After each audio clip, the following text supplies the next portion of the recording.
Hello everyone, welcome to Neso school. आज के इस चैप्टर कैप्सूल में हम पढ़ने वाले हैं क्लास 10 सिविक्स के सेकंड चैप्टर को, जो है फेडरलिज्म। इस वीडियो में हम चैप्टर 2 के सारे ही टॉपिक्स को और सभी कार्टून्स को अच्छे से समझेंगे। तो बिना किसी देरी के शुरू करते हैं और समझ लेते हैं फेडरलिज्म के बारे में। आपके चैप्टर का सबसे पहला टॉपिक है व्हाट इज फेडरलिज्म, जहां पर हम समझेंगे कि फेडरलिज्म का मतलब क्या होता है, क्या डिफरेंस होता है एक unitary and federal form of government के बीच में, क्या क्या की फीचर्स होते हैं एक फेडरल स्ट्रक्चर के। उसके बाद हम ये भी समझेंगे कि एक आइडियल फेडरल सिस्टम कैसा होता है और कितने टाइप्स की फेडरेशन होती है। तो एक एक करके इन सभी को समझ लेते हैं और शुरुआत करते हैं व्हाट इज फेडरलिज्म के साथ। तो फेडरलिज्म का मतलब क्या होता है? फेडरलिज्म एक ऐसा गवर्नमेंट का सिस्टम होता है जिसमें पावर को डिवाइड किया जाता है, बांटा जाता है एक सेंट्रल अथॉरिटी और देश के वेरियस कॉन्स्टिट्यूएंट यूनिट्स के बीच में। सेंट्रल अथॉरिटी का मतलब क्या होता है? सेंट्रल गवर्नमेंट, मतलब कि एक ऐसी गवर्नमेंट जो कि पूरे देश के लिए बनाई जाती है। वहीं पे कॉन्स्टिट्यूएंट यूनिट्स का मतलब क्या होता है? देश के अंदर जो डिफरेंट स्टेट्स होती हैं, रीजन्स होते हैं या फिर जो प्रोविंसेस होते हैं, उन्हीं को यहाँ पर वेरियस कॉन्स्टिट्यूएंट यूनिट्स बोला गया है। तो जब एक देश के अंदर पावर को बांटा जाता है सेंट्रल अथॉरिटी और वेरियस कॉन्स्टिट्यूएंट यूनिट्स के बीच में, तो उसी को बोला जाता है फेडरलिज्म। इस सिस्टम में हम पावर को वर्टिकली शेयर करते हैं, वर्टिकली डिवाइड करते हैं, मतलब कि टॉप टू बॉटम हम यहाँ पर पावर को बांटते हैं। इसीलिए इस सिस्टम को हम वर्टिकल डिस्ट्रीब्यूशन ऑफ पावर भी कहते हैं, जो कि एक मेजर फॉर्म है पावर शेयरिंग का और जिसके बारे में आपने चैप्टर 1 में भी पढ़ा है।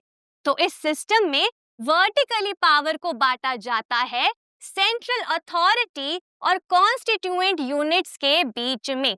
अब क्योंकि इस सिस्टम में हम वर्टिकली पावर को डिफरेंट लेवल्स ऑफ गवर्नमेंट के बीच में बांटते हैं, इसीलिए हर एक फेडरेशन में कम से कम 2 लेवल्स होते हैं गवर्नमेंट के।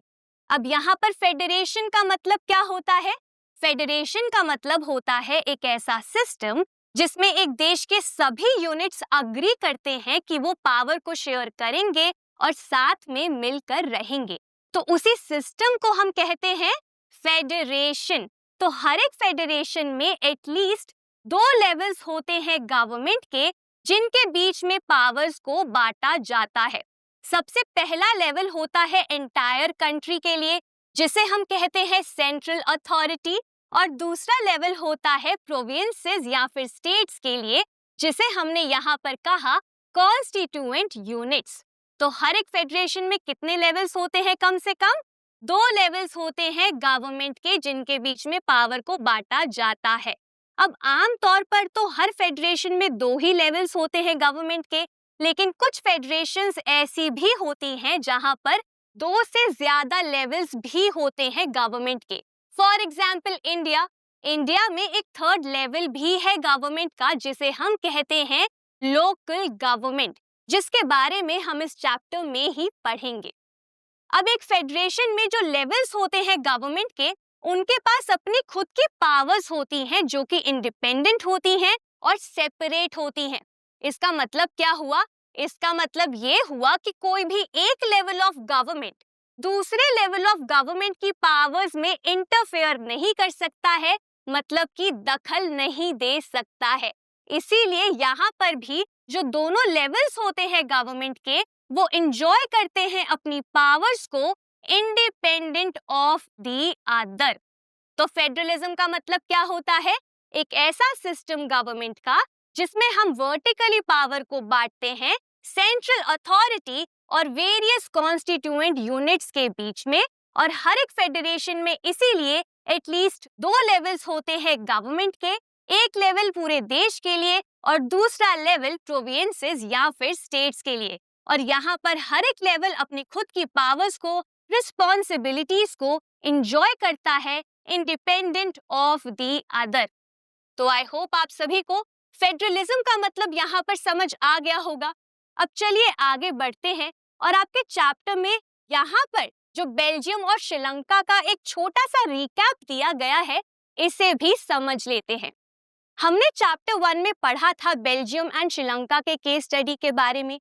वहां पर हमने अच्छे से समझा था कि कैसे दोनों ही देशों में एथनिक टेंशंस का राइज होता है, एथनिक कॉन्फ्लिक्ट्स का राइज होता है और दोनों ही देशों में अलग अलग तरीकों से इस सिचुएशन को हैंडल किया जाता है।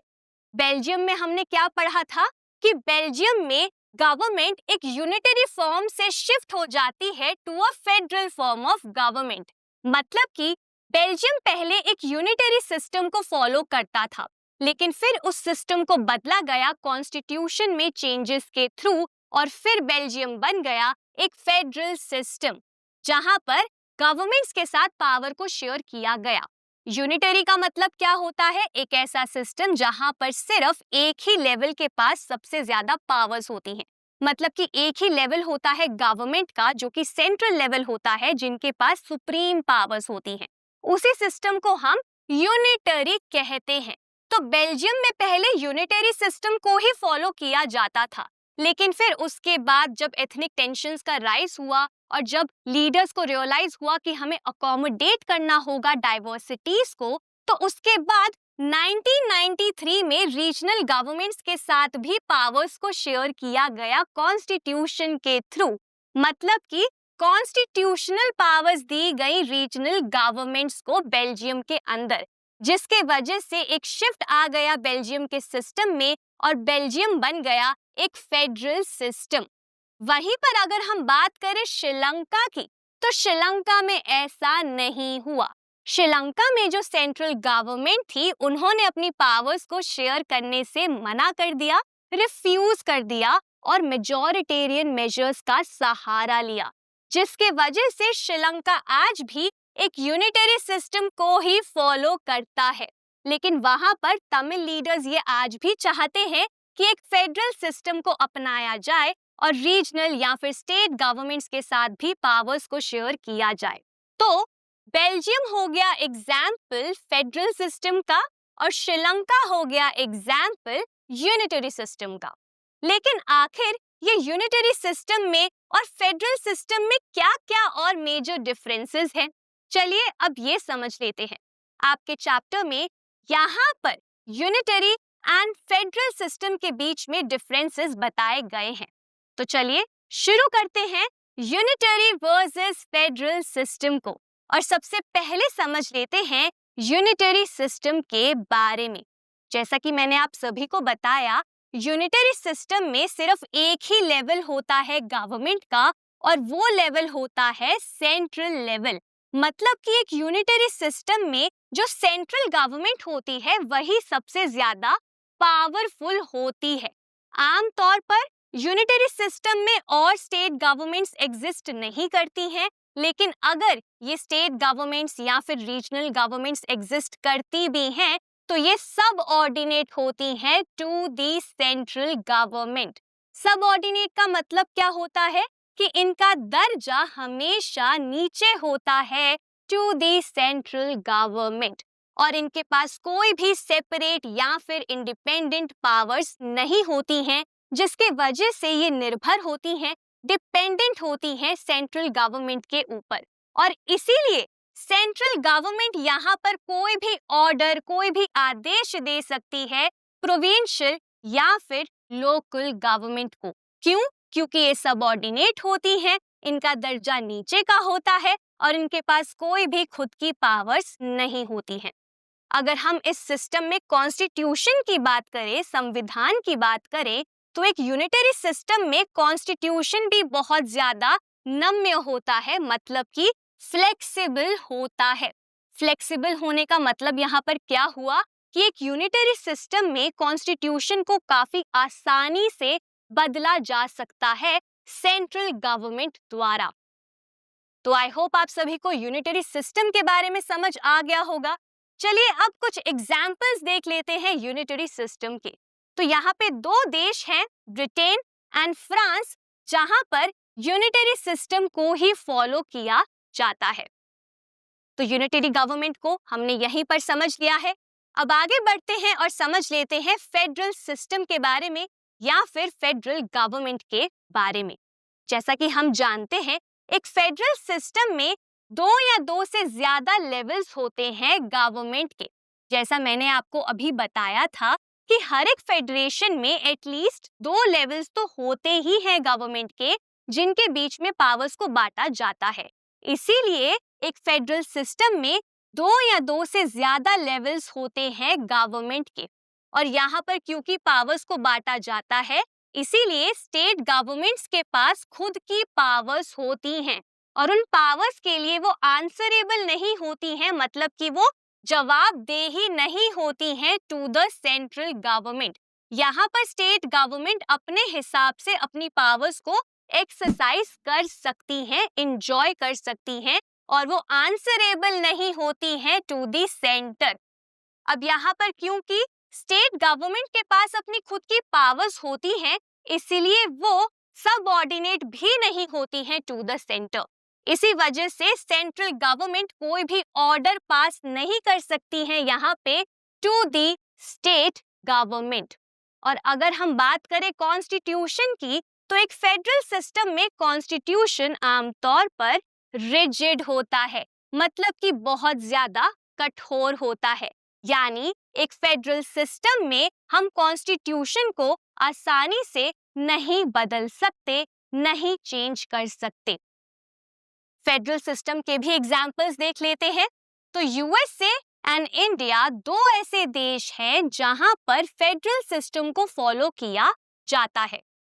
तो यहाँ पर हमने फेडरल सिस्टम को भी अच्छे से समझ लिया है और मैं उम्मीद करती हूँ कि अब आप सभी को यूनिटरी एंड फेडरल सिस्टम के बीच के डिफरेंसेस समझ में आ गए होंगे। अब आगे आपके चैप्टर में एक वर्ल्ड मैप दिया गया है और इस वर्ल्ड मैप में फेडरल पॉलिटिकल सिस्टम्स को हाईलाइट किया गया है।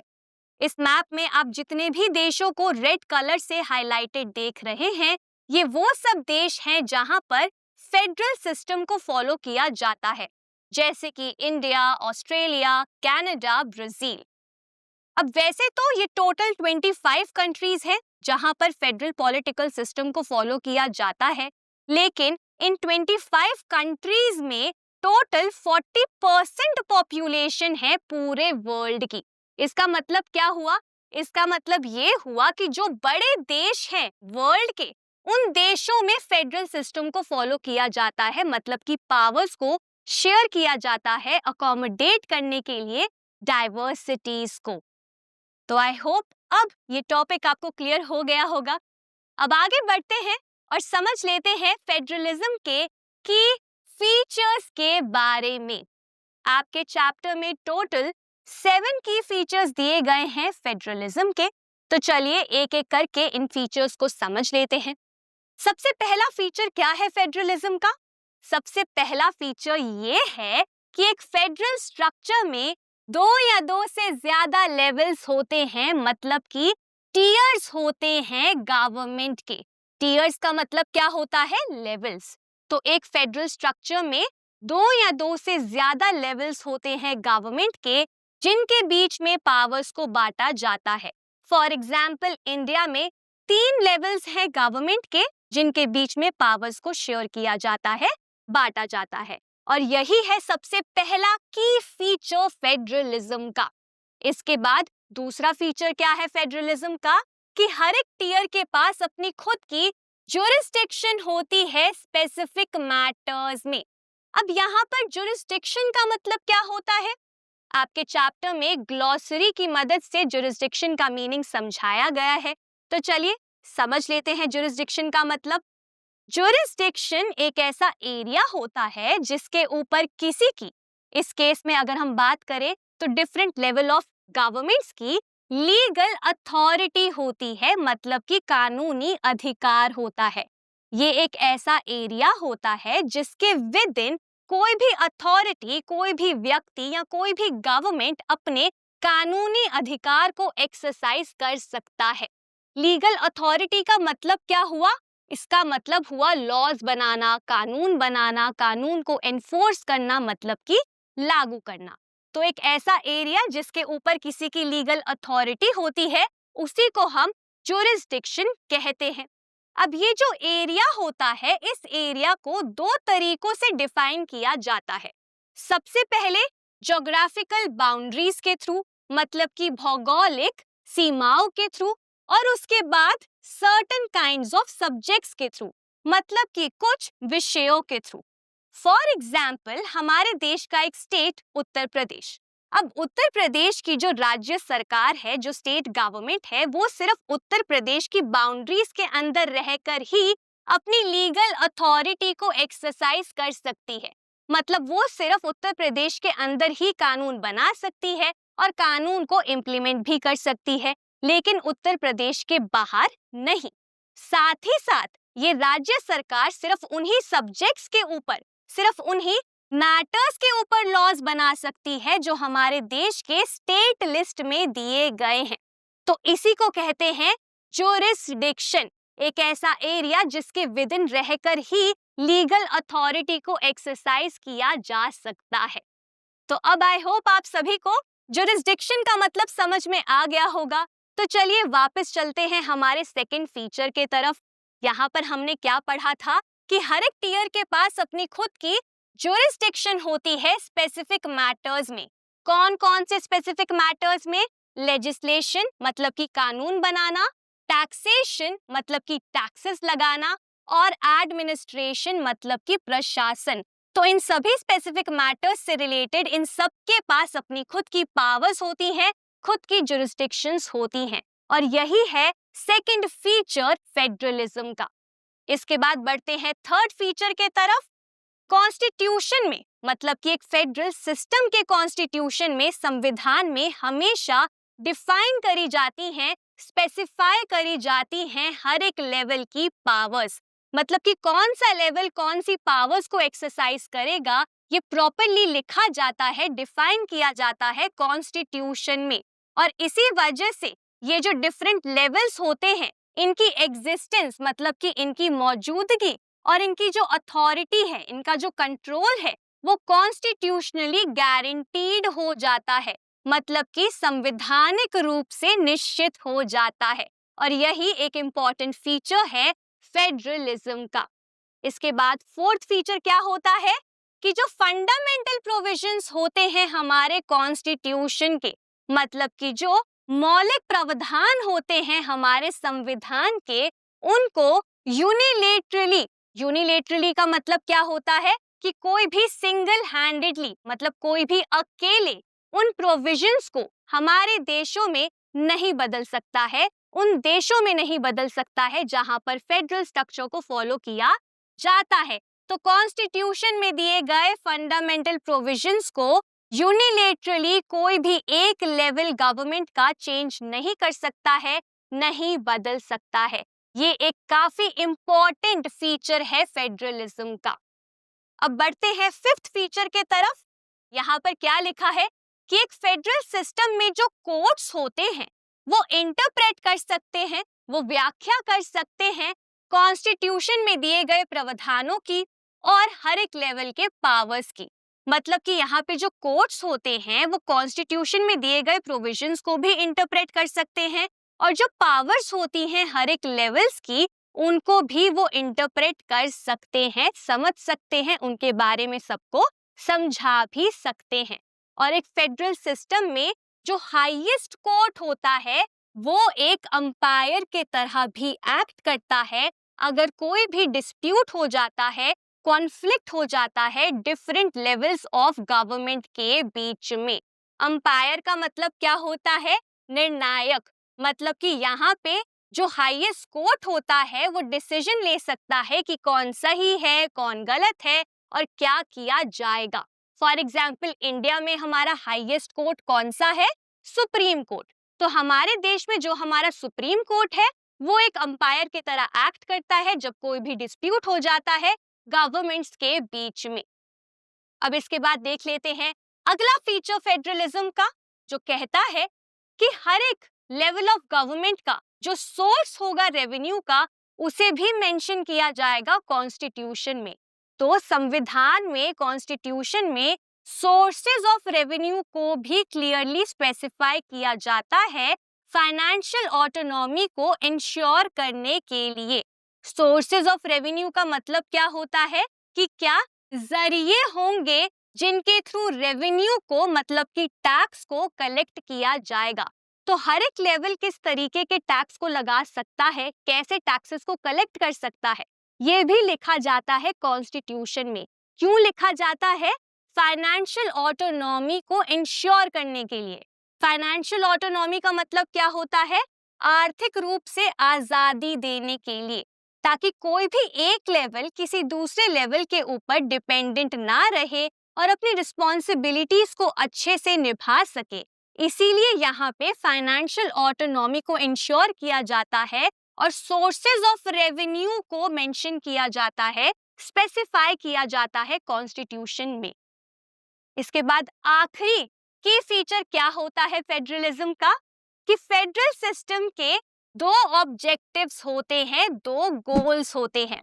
किसी भी फेडरल सिस्टम के दो गोल्स होते हैं जिसके लिए फेडरल सिस्टम को फॉलो किया जाता है। सबसे पहला ऑब्जेक्टिव क्या होता है? To safeguard and promote unity of the country, मतलब कि देश के अंदर एकता को, यूनिटी को सेफगार्ड करना, प्रोटेक्ट करना और उसे प्रमोट करना, मतलब कि बढ़ावा देना। तो एक देश के अंदर यूनिटी को बनाए रखना, उसे बढ़ावा देना, उसे प्रोटेक्ट करना, यही सबसे पहला ऑब्जेक्टिव होता है फेडरलिज्म का, फेडरल सिस्टम का। दूसरा ऑब्जेक्टिव क्या होता है? To accommodate regional diversity. Accommodate regional diversity का मतलब क्या होता है? अकोमोडेट का मतलब होता है साथ में रखना, लोगों को मोटिवेट करना कि वो एक साथ मिलजुल कर रहे। और रीजनल डाइवर्सिटी का मतलब क्या होता है? कि देश के अंदर जो रीजन के हिसाब से डाइवर्सिटीज हैं, डिविजन्स हैं, जैसा कि हमने बेल्जियम के केस में पढ़ा था कि कैसे वहां पे डिफरेंट रीजन्स थे और उन डिफरेंट रीजन्स में अलग अलग एथनिक ग्रुप्स के लोग रहते थे। तो ऐसी रीजनल डाइवर्सिटी को अकोमोडेट करने के लिए फेडरल सिस्टम को रखा जाता है, फेडरल सिस्टम को क्रिएट किया जाता है। अब यहाँ पे क्यों रीजनल डाइवर्सिटी को अकोमोडेट किया जाता है? ताकि देश का बंटवारा ना हो रीजन के आधार पे। इसीलिए यहाँ पे यूनिटी को ही प्रमोट करने के लिए और सेफगार्ड करने के लिए रीजनल डाइवर्सिटी को अकोमोडेट किया जाता है और पावर्स को शेयर किया जाता है डिफरेंट स्टेट्स के और रीजन्स के साथ। तो ये होते हैं दो ऑब्जेक्टिव्स फेडरल सिस्टम के। इससे रिलेटेड क्वेश्चन आपसे एग्जाम में पूछा जा सकता है, इसीलिए इन दोनों ही ऑब्जेक्टिव्स को आप अच्छे से याद रखिएगा। तो इसी के साथ हमने 7 की फीचर्स ऑफ फेडरलिज्म को कंप्लीट कर लिया है। अब आगे बढ़ते हैं और समझ लेते हैं एक आइडियल फेडरल सिस्टम के बारे में, जिसके बारे में आपके चैप्टर में यहाँ पर दिया गया है। आइडियल का मतलब क्या होता है? परफेक्ट। तो एक परफेक्ट फेडरल सिस्टम कैसे बनता है? कैसे एक आइडियल फेडरल सिस्टम क्रिएट होता है? दो ऐसे फैक्टर्स होते हैं जो बहुत ज्यादा जरूरी होते हैं एक आइडियल फेडरल सिस्टम को क्रिएट करने के लिए, फेडरलिज्म की प्रैक्टिस को सक्सेसफुल बनाने के लिए। ये दो फैक्टर्स कौन कौन से होते हैं?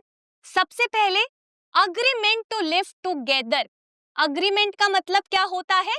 अग्री करना, हाँ बोलना, ठीक है। और वहीं पे लिव टुगेदर का मतलब क्या होता है? साथ में मिलकर रहना। तो अग्रीमेंट टू लिव टुगेदर का मतलब क्या हुआ कि एक देश के अंदर जितने भी यूनिट्स हैं उनका इस बात को लेकर अग्री करना जरूरी है कि वो अपनी पावर्स को शेयर करेंगे और साथ में मिलकर एक यूनिट के तरह रहेंगे। तो उसी को कहते हैं अग्रीमेंट टू लिव टुगेदर।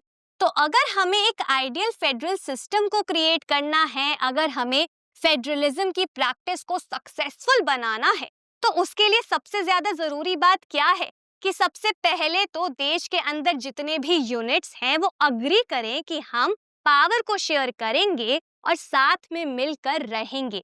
तो इस बात पर अग्री करें, एक अग्रीमेंट करें, इसी को कहते हैं अग्रीमेंट टू लिव टुगेदर। इसके बाद दूसरा फैक्टर कौन सा होता है जो बहुत इंपॉर्टेंट होता है? म्यूचुअल ट्रस्ट, मतलब कि दो तरफा भरोसा। यहाँ पर सभी यूनिट्स के लिए ये जरूरी होता है कि वो एक दूसरे के ऊपर भरोसा करें, एक दूसरे के ऊपर ट्रस्ट करें। किस बात पर ट्रस्ट करें? वो इस बात पर भरोसा करें कि हर एक यूनिट अपने अग्रीमेंट को निभाएगा और अपनी पावर्स को शेयर करेगा, पावर्स को मिसयूज नहीं करेगा।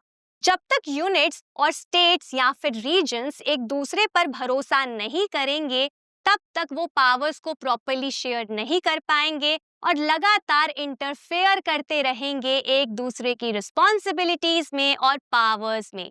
इसीलिए बहुत ज्यादा जरूरी होता है कि सभी यूनिट्स एक दूसरे पर भरोसा करें। साथ ही साथ जितने भी यूनिट्स हैं वो सेंटर के ऊपर भी भरोसा करें कि वो भी अपनी पावर्स का मिसयूज नहीं करेगा। उसी को कहते हैं म्यूचुअल ट्रस्ट। और जब ये दोनों ही फैक्टर्स फुलफिल हो जाएंगे, अचीव हो जाएंगे, उसके बाद ही एक आइडियल फेडरल सिस्टम क्रिएट हो सकेगा किसी भी फेडरेशन में। तो यहाँ पर हमने उन दोनों फैक्टर्स को, एस्पेक्ट्स को समझ लिया है जो कि जरूरी होते हैं एक आइडियल फेडरल सिस्टम के लिए। इसी के साथ हमारा ये टॉपिक यहीं पर खत्म होता है। अब आगे बढ़ते हैं और समझ लेते हैं टाइप्स ऑफ फेडरेशन के बारे में। अब किसी भी फेडरेशन में किस तरीके से पावर को शेयर किया जाएगा, कैसा बैलेंस होगा, संतुलन होगा पावर का सेंटर और स्टेट्स के बीच में, ये निर्भर करता है, ये डिपेंड करता है इस बात पर कि फेडरेशन को किस तरीके से फॉर्म किया गया है, किस तरीके से क्रिएट किया गया है। तो दो ऐसे रास्ते होते हैं या दो ऐसे रूट्स होते हैं जिनके थ्रू फेडरेशन को फॉर्म किया जाता है, जिन्हें हम टाइप्स ऑफ फेडरेशन भी कहते हैं। तो दो रास्ते होते हैं, दो तरीके होते हैं, दो रूट्स होते हैं फेडरेशन के। सबसे पहले कमिंग टुगेदर फेडरेशन और दूसरा होल्डिंग टुगेदर फेडरेशन। ये टॉपिक आप सभी के लिए बहुत ज्यादा जरूरी है क्योंकि आपके एग्जाम में इससे रिलेटेड सवाल ज्यादातर पूछा जाता है। तो चलिए एक एक करके इन दोनों ही टाइप्स के बारे में समझ लेते हैं और शुरुआत करते हैं कमिंग टुगेदर फेडरेशन के साथ। कमिंग टुगेदर का मतलब क्या होता है? साथ में आना। तो कमिंग टुगेदर फेडरेशन कैसे फॉर्म होती है? जब इंडिपेंडेंट स्टेट्स साथ में आती हैं और मिलकर एक बिगर यूनिट को फॉर्म करती हैं। बिगर यूनिट का यहाँ पे क्या मतलब हुआ? एक देश या फिर एक फेडरेशन।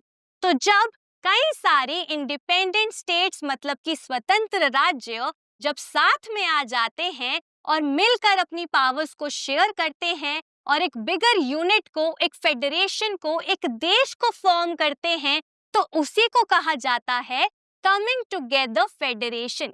यहाँ पर ऑलरेडी कोई कंट्री नहीं होती है, कोई देश नहीं होता है जिसके अंदर पावर्स को शेयर किया जाता है।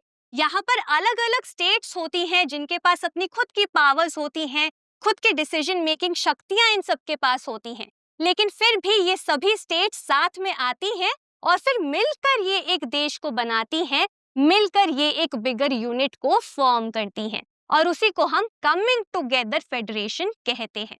अब यहाँ पर क्यों ये सभी इंडिपेंडेंट स्टेट्स साथ में आती हैं और एक बिगर यूनिट को फॉर्म करती हैं?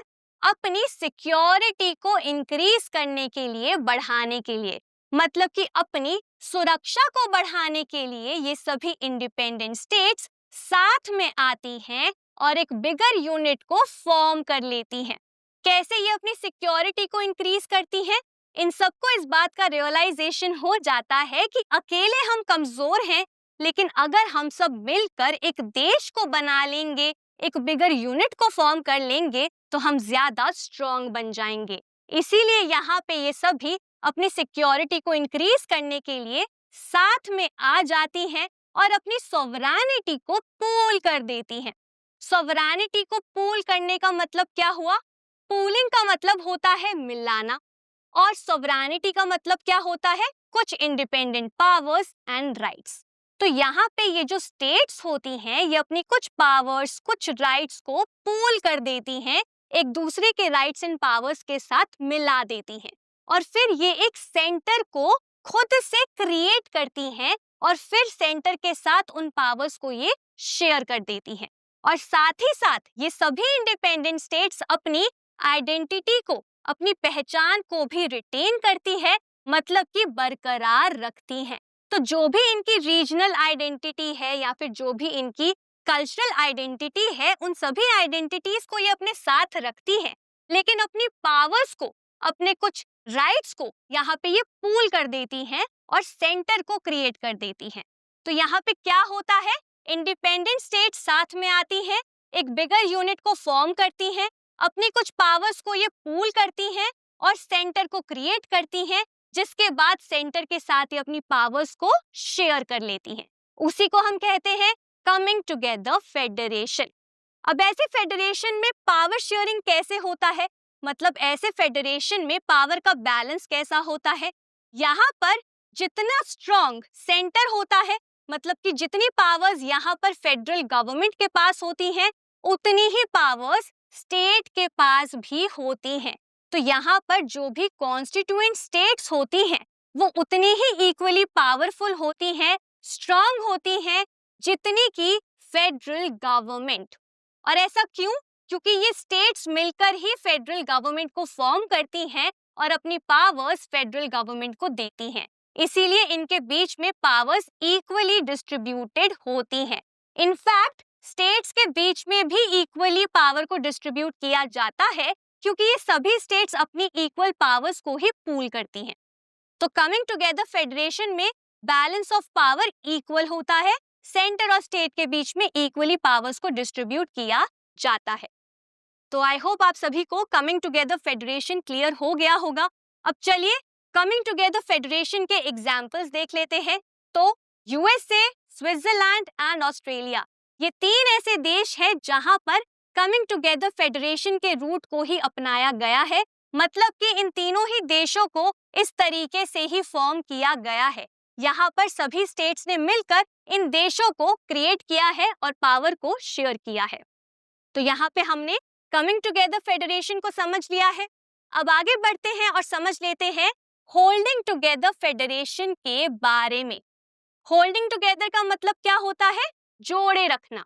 तो होल्डिंग टुगेदर फेडरेशन को कैसे फॉर्म किया जाता है? जब एक लार्ज कंट्री अपनी पावर्स को डिवाइड कर देती है, बांट देती है नेशनल गवर्नमेंट और कॉन्स्टिट्यूएंट स्टेट्स के बीच में, तो उसी को कहते हैं holding together federation. Coming together federation में हमने क्या पढ़ा था कि कोई देश पहले से नहीं था, वहां पे स्टेट्स थी जो साथ में आती हैं और एक देश को फॉर्म करती हैं, करेक्ट। लेकिन होल्डिंग टुगेदर में इसका उल्टा होता है। होल्डिंग टुगेदर फेडरेशन में एक देश पहले से ही होता है और उस देश के अंदर कई सारे रीजन्स होते हैं, कई सारी स्टेट्स होती हैं, और इसीलिए वहां पे क्या किया जाता है, सेंटर और स्टेट्स के बीच में पावर्स को बांट दिया जाता है। क्यों बांटा जाता है?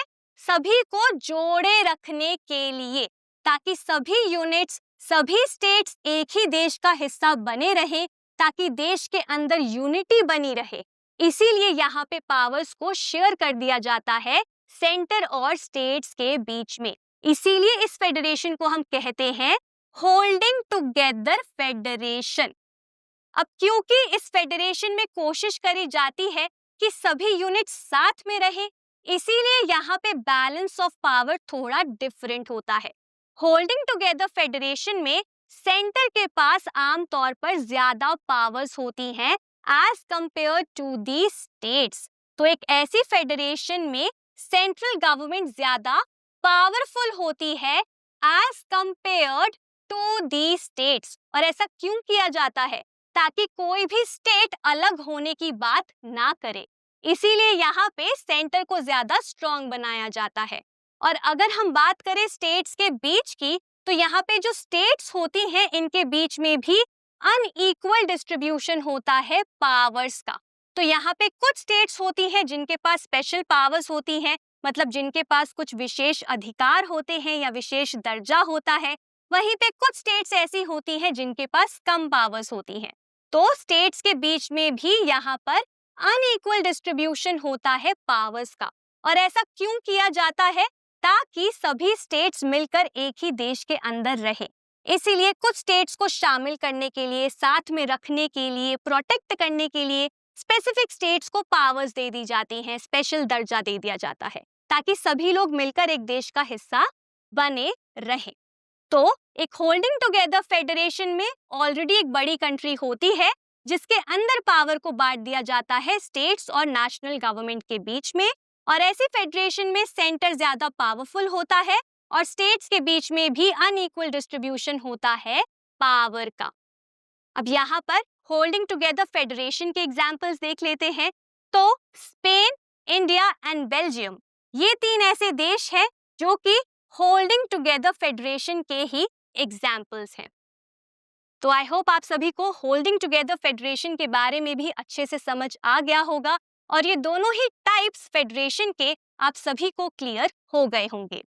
इसी के साथ हमारे इस चैप्टर का सबसे पहला टॉपिक यहीं पर खत्म होता है। अब आगे बढ़ते हैं चैप्टर के दूसरे टॉपिक की तरफ, जिसका नाम है what makes India a federal country.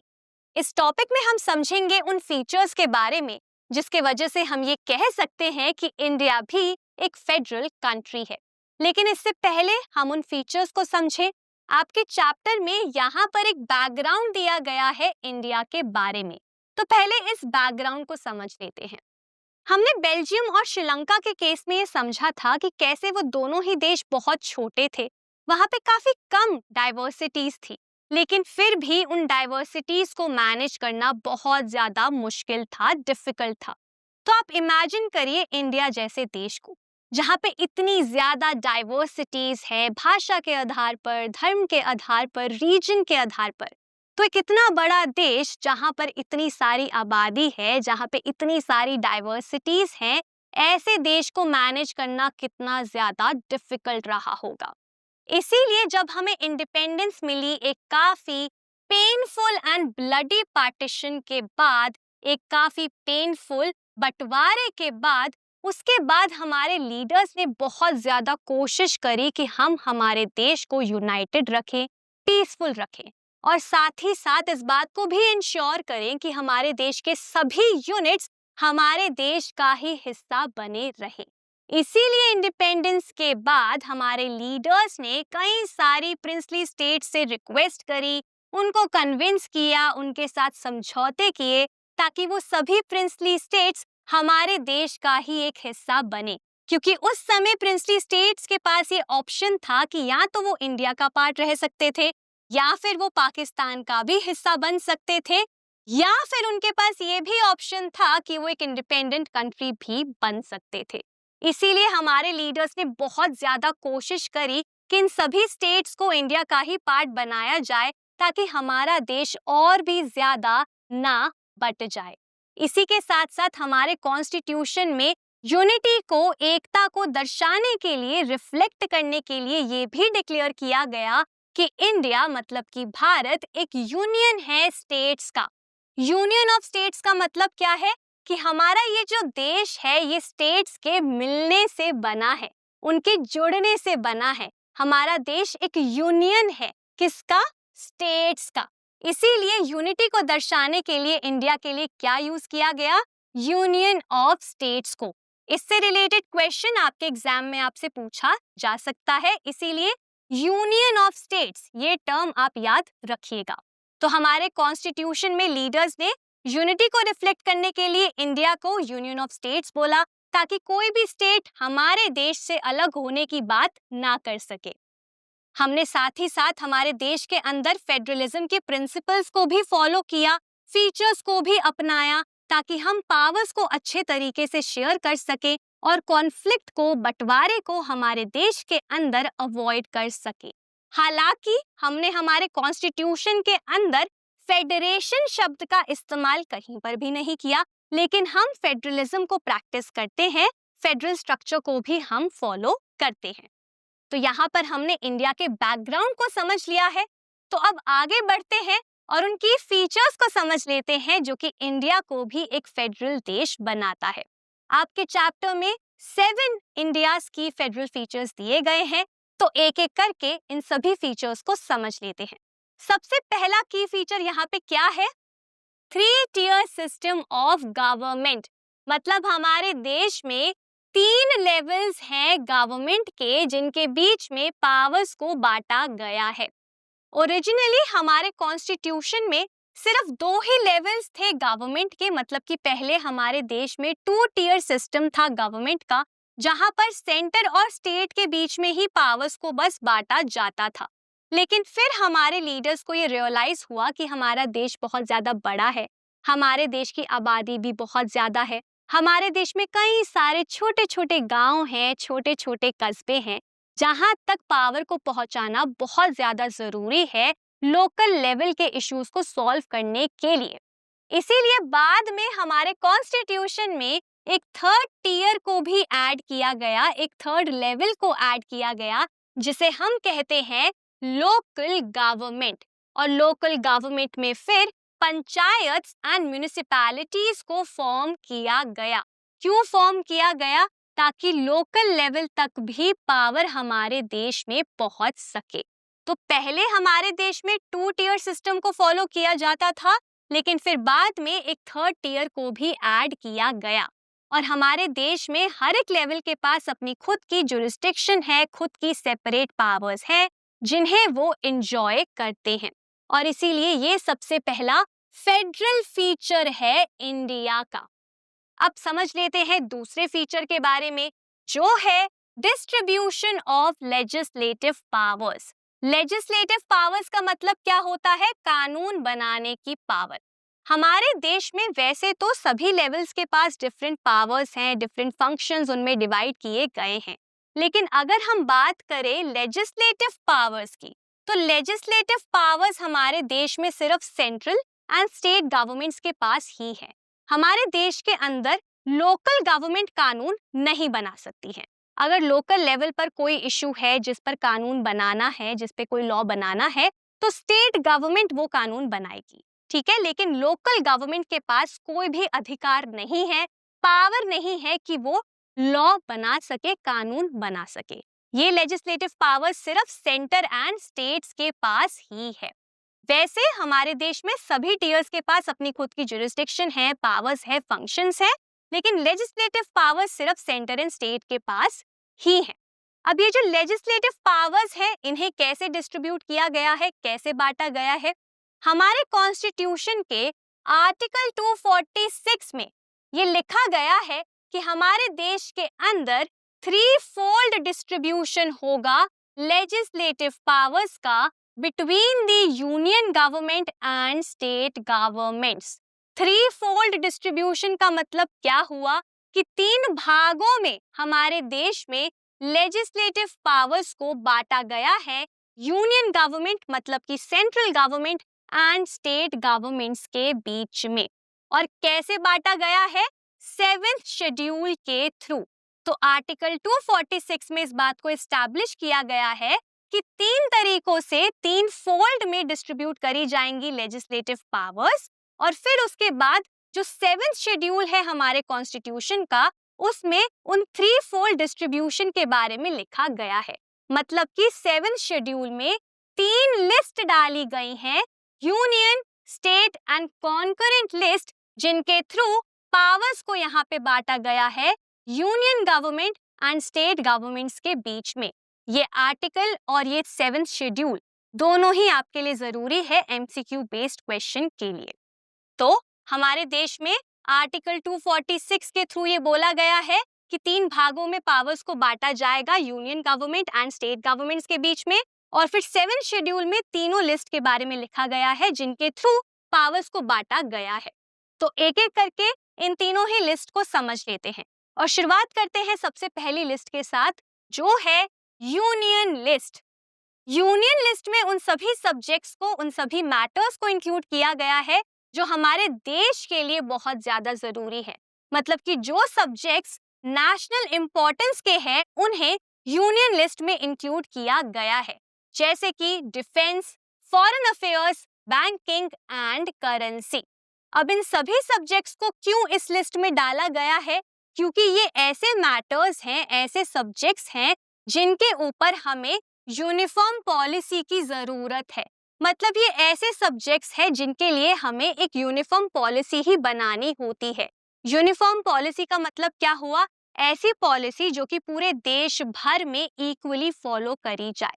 State wise different policies हम नहीं बना सकते हैं इन सब्जेक्ट्स के ऊपर, इसीलिए इन सब्जेक्ट्स को इंक्लूड किया गया है यूनियन लिस्ट में। और यूनियन लिस्ट में दिए गए सभी सब्जेक्ट्स के ऊपर कौन कानून बना सकता है? हमारी केंद्रीय सरकार, मतलब कि यूनियन गवर्नमेंट। तो सिर्फ यूनियन गवर्नमेंट के पास ही ये अधिकार है कि वो कानून बनाएगी यूनियन लिस्ट में दिए गए सब्जेक्ट्स के ऊपर। तो ये बात हो गई सबसे पहले लिस्ट की। अब आगे बढ़ते हैं सेकंड लिस्ट की तरफ, जो है स्टेट लिस्ट। स्टेट लिस्ट में उन सब्जेक्ट्स को, उन मैटर्स को शामिल किया गया है, इंक्लूड किया गया है जो कि स्टेट के लिए जरूरी है और लोकल लेवल पर भी जरूरी है। तो वो सभी सब्जेक्ट्स जो कि स्टेट एंड लोकल इंपॉर्टेंस के हैं, उन सभी सब्जेक्ट्स को इंक्लूड किया गया है स्टेट लिस्ट में। जैसा कि मैंने आपको बताया था कि लोकल गवर्नमेंट के पास लेजिस्लेटिव पावर्स नहीं होती हैं, इसीलिए जो भी कानून लोकल लेवल के लिए बनाना होता है वो स्टेट लिस्ट में ही डाला जाता है, उसका मैटर स्टेट लिस्ट में ही इंक्लूड किया जाता है, क्योंकि स्टेट गवर्नमेंट ही उस पर लॉज बनाती है। इसीलिए जो भी सब्जेक्ट स्टेट के लिए जरूरी हैं या लोकल लेवल के लिए जरूरी है, उन सभी सब्जेक्ट्स को स्टेट लिस्ट में शामिल किया जाता है, जैसे कि police, trade, commerce, agriculture and irrigation. तो इन सभी सब्जेक्ट्स को इंक्लूड किया जाता है स्टेट लिस्ट के अंदर, और इन सब्जेक्ट्स के ऊपर सिर्फ और सिर्फ स्टेट गवर्नमेंट का ही अधिकार होता है, मतलब कि जो हमारी राज्य सरकारें हैं सिर्फ वही कानून बना सकती हैं इन सब्जेक्ट्स के ऊपर। अब आगे बढ़ते हैं थर्ड लिस्ट की तरफ, जो है कॉन्करेंट लिस्ट। अब कॉन्करेंट लिस्ट के सब्जेक्ट्स को समझने से पहले यहाँ पर आप सभी का कॉन्करेंट का मतलब समझना जरूरी है। कॉन्करेंट यानी कि संयुक्त का मतलब क्या होता है? साथ साथ या फिर मिलाना, या फिर हम ये भी कह सकते हैं कि साथ साथ कोई काम करना, उसी को कॉन्करेंट कहते हैं। तो इस लिस्ट में उन सब्जेक्ट्स को इंक्लूड किया गया है जिन सब्जेक्ट्स के ऊपर यूनियन गवर्नमेंट भी लॉज बनाती है और साथ ही साथ राज्य सरकारें भी लॉज बनाती हैं। इसीलिए इस लिस्ट को बोला गया है कॉन्करेंट लिस्ट। तो इस लिस्ट में जितने भी सब्जेक्ट्स हैं, जितने भी मैटर्स हैं, वो कॉमन इंटरेस्ट के हैं, मतलब कि वो यूनियन गवर्नमेंट के लिए भी जरूरी हैं और वो स्टेट गवर्नमेंट्स के लिए भी जरूरी हैं, जैसे कि education, forest, trade unions and marriage. ये ऐसे सब्जेक्ट्स हैं जो कि गवर्नमेंट के लिए दोनों ही लेवल पर काफी ज्यादा जरूरी हैं। इसीलिए union government and state government ये दोनों ही लॉज बना सकती हैं इन सब्जेक्ट्स के ऊपर।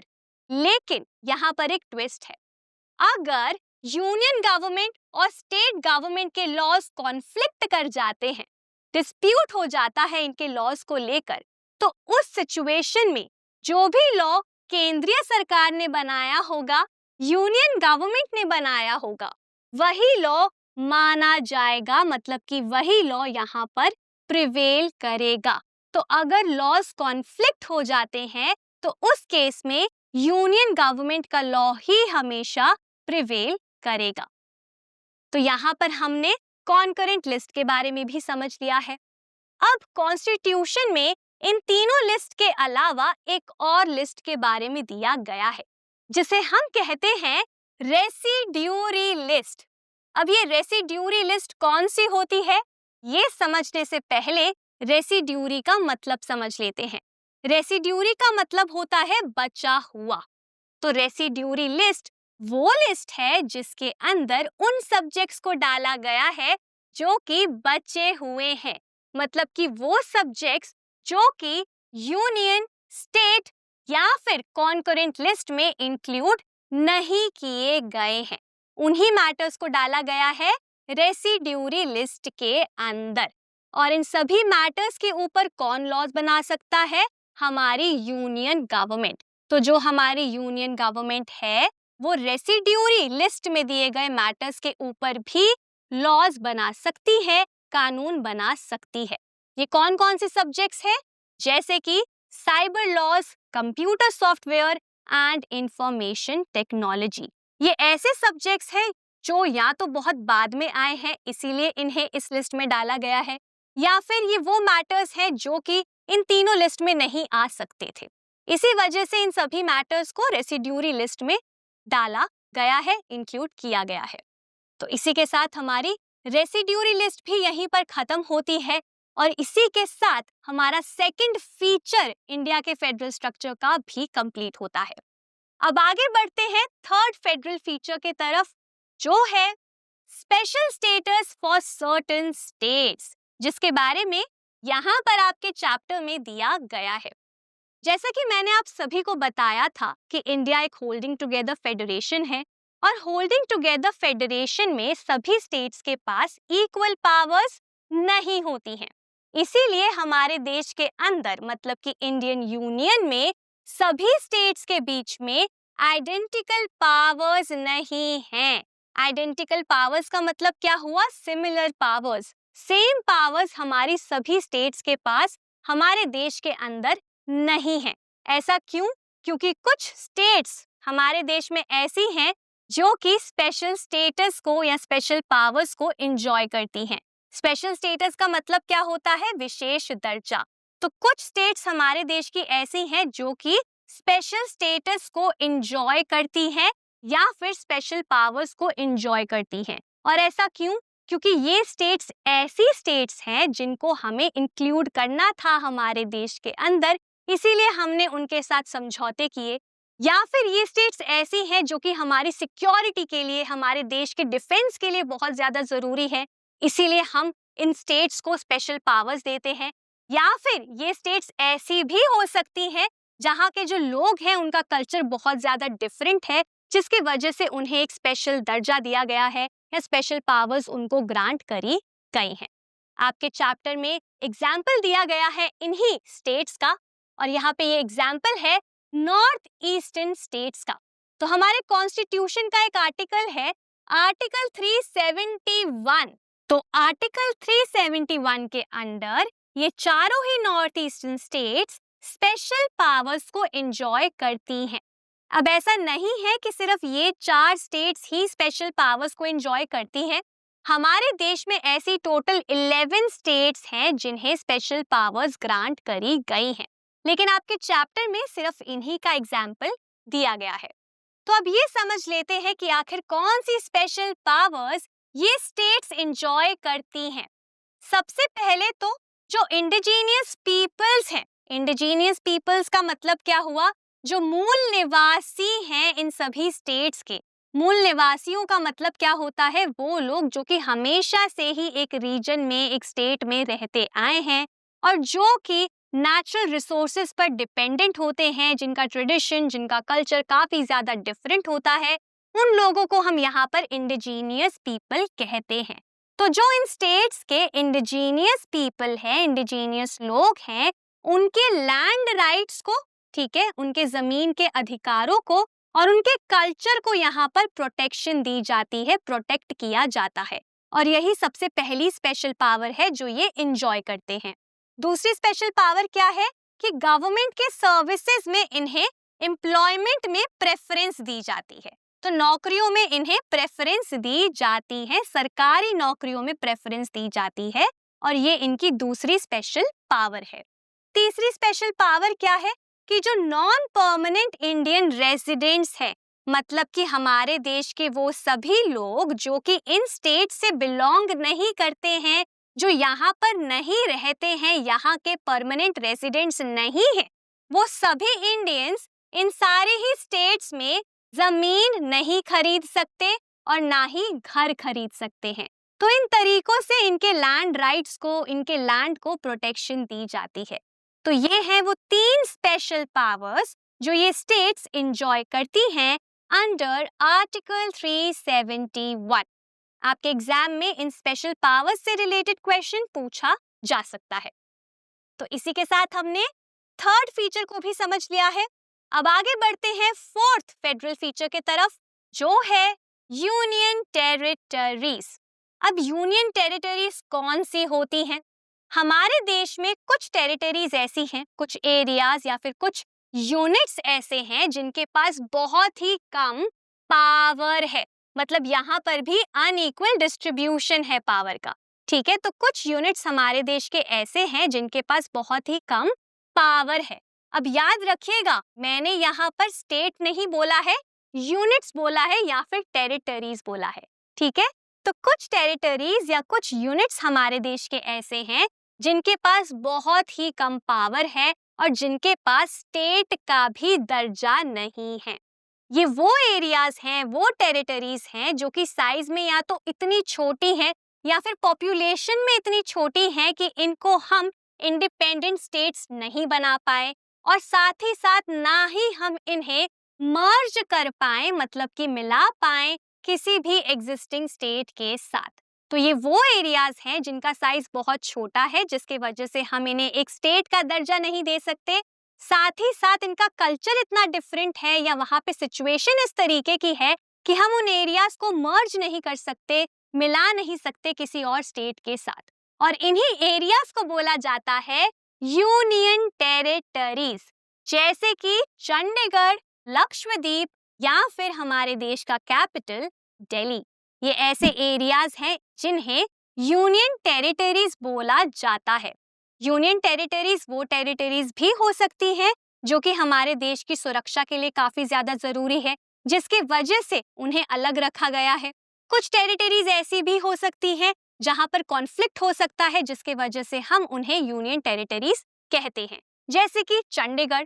चंडीगढ़ एक कॉमन कैपिटल है हरियाणा और पंजाब का, जिसकी वजह से दोनों ही सरकारों के बीच में कॉन्फ्लिक्ट हो सकता है, इसीलिए चंडीगढ़ को हमने एक यूनियन टेरिटरी बना दिया। लक्षद्वीप की अगर हम बात करें तो लक्षद्वीप काफी ज्यादा छोटा है और हमारे देश की सिक्योरिटी के लिए भी बहुत ज्यादा जरूरी है, इसीलिए हमने लक्षद्वीप को भी एक यूनियन टेरिटरी बना दिया। वहीं पर अगर हम बात करें दिल्ली की, तो ये हमारा कैपिटल है, कैपिटल सिटी है, बहुत जरूरी है, इसीलिए दिल्ली को भी हम यूनियन टेरिटरी ही कहते हैं। ठीक है, तो यूनियन टेरिटरीज कौन सी होती है, आई होप आप सभी को ये समझ में आ गया होगा। अब इन सभी टेरिटरीज के पास स्टेट का दर्जा नहीं होता है, इसीलिए इनके पास कोई भी स्टेट जैसी पावर्स नहीं होती हैं, और इन एरियाज के ऊपर, इन टेरिटरीज के ऊपर सेंट्रल गवर्नमेंट का ही कंट्रोल होता है। तो जो हमारी केंद्रीय सरकार है उनके पास स्पेशल पावर्स होती हैं इन एरियाज को चलाने के लिए, इन एरियाज को रन करने के लिए, इसीलिए इन टेरिटरीज को यूनियन टेरिटरीज भी कहा जाता है। अब हमारे देश में सिर्फ ये 3 यूनियन टेरिटरीज नहीं है, टोटल हमारे देश में 8 यूनियन टेरिटरीज हैं जिनके नाम आप यहाँ पर मैप में देख सकते हैं। तो ये था हमारा 4th की फेडरल फीचर इंडिया का। अब आगे बढ़ते हैं 5th फेडरल फीचर की तरफ, जो है rigidity of power sharing arrangements. मतलब कि हमारे देश की जो कॉन्स्टिट्यूशन है वो बहुत ज्यादा कठोर है, बहुत ज्यादा रिजिड है, जो कि एक इम्पॉर्टेंट फेडरल फीचर है।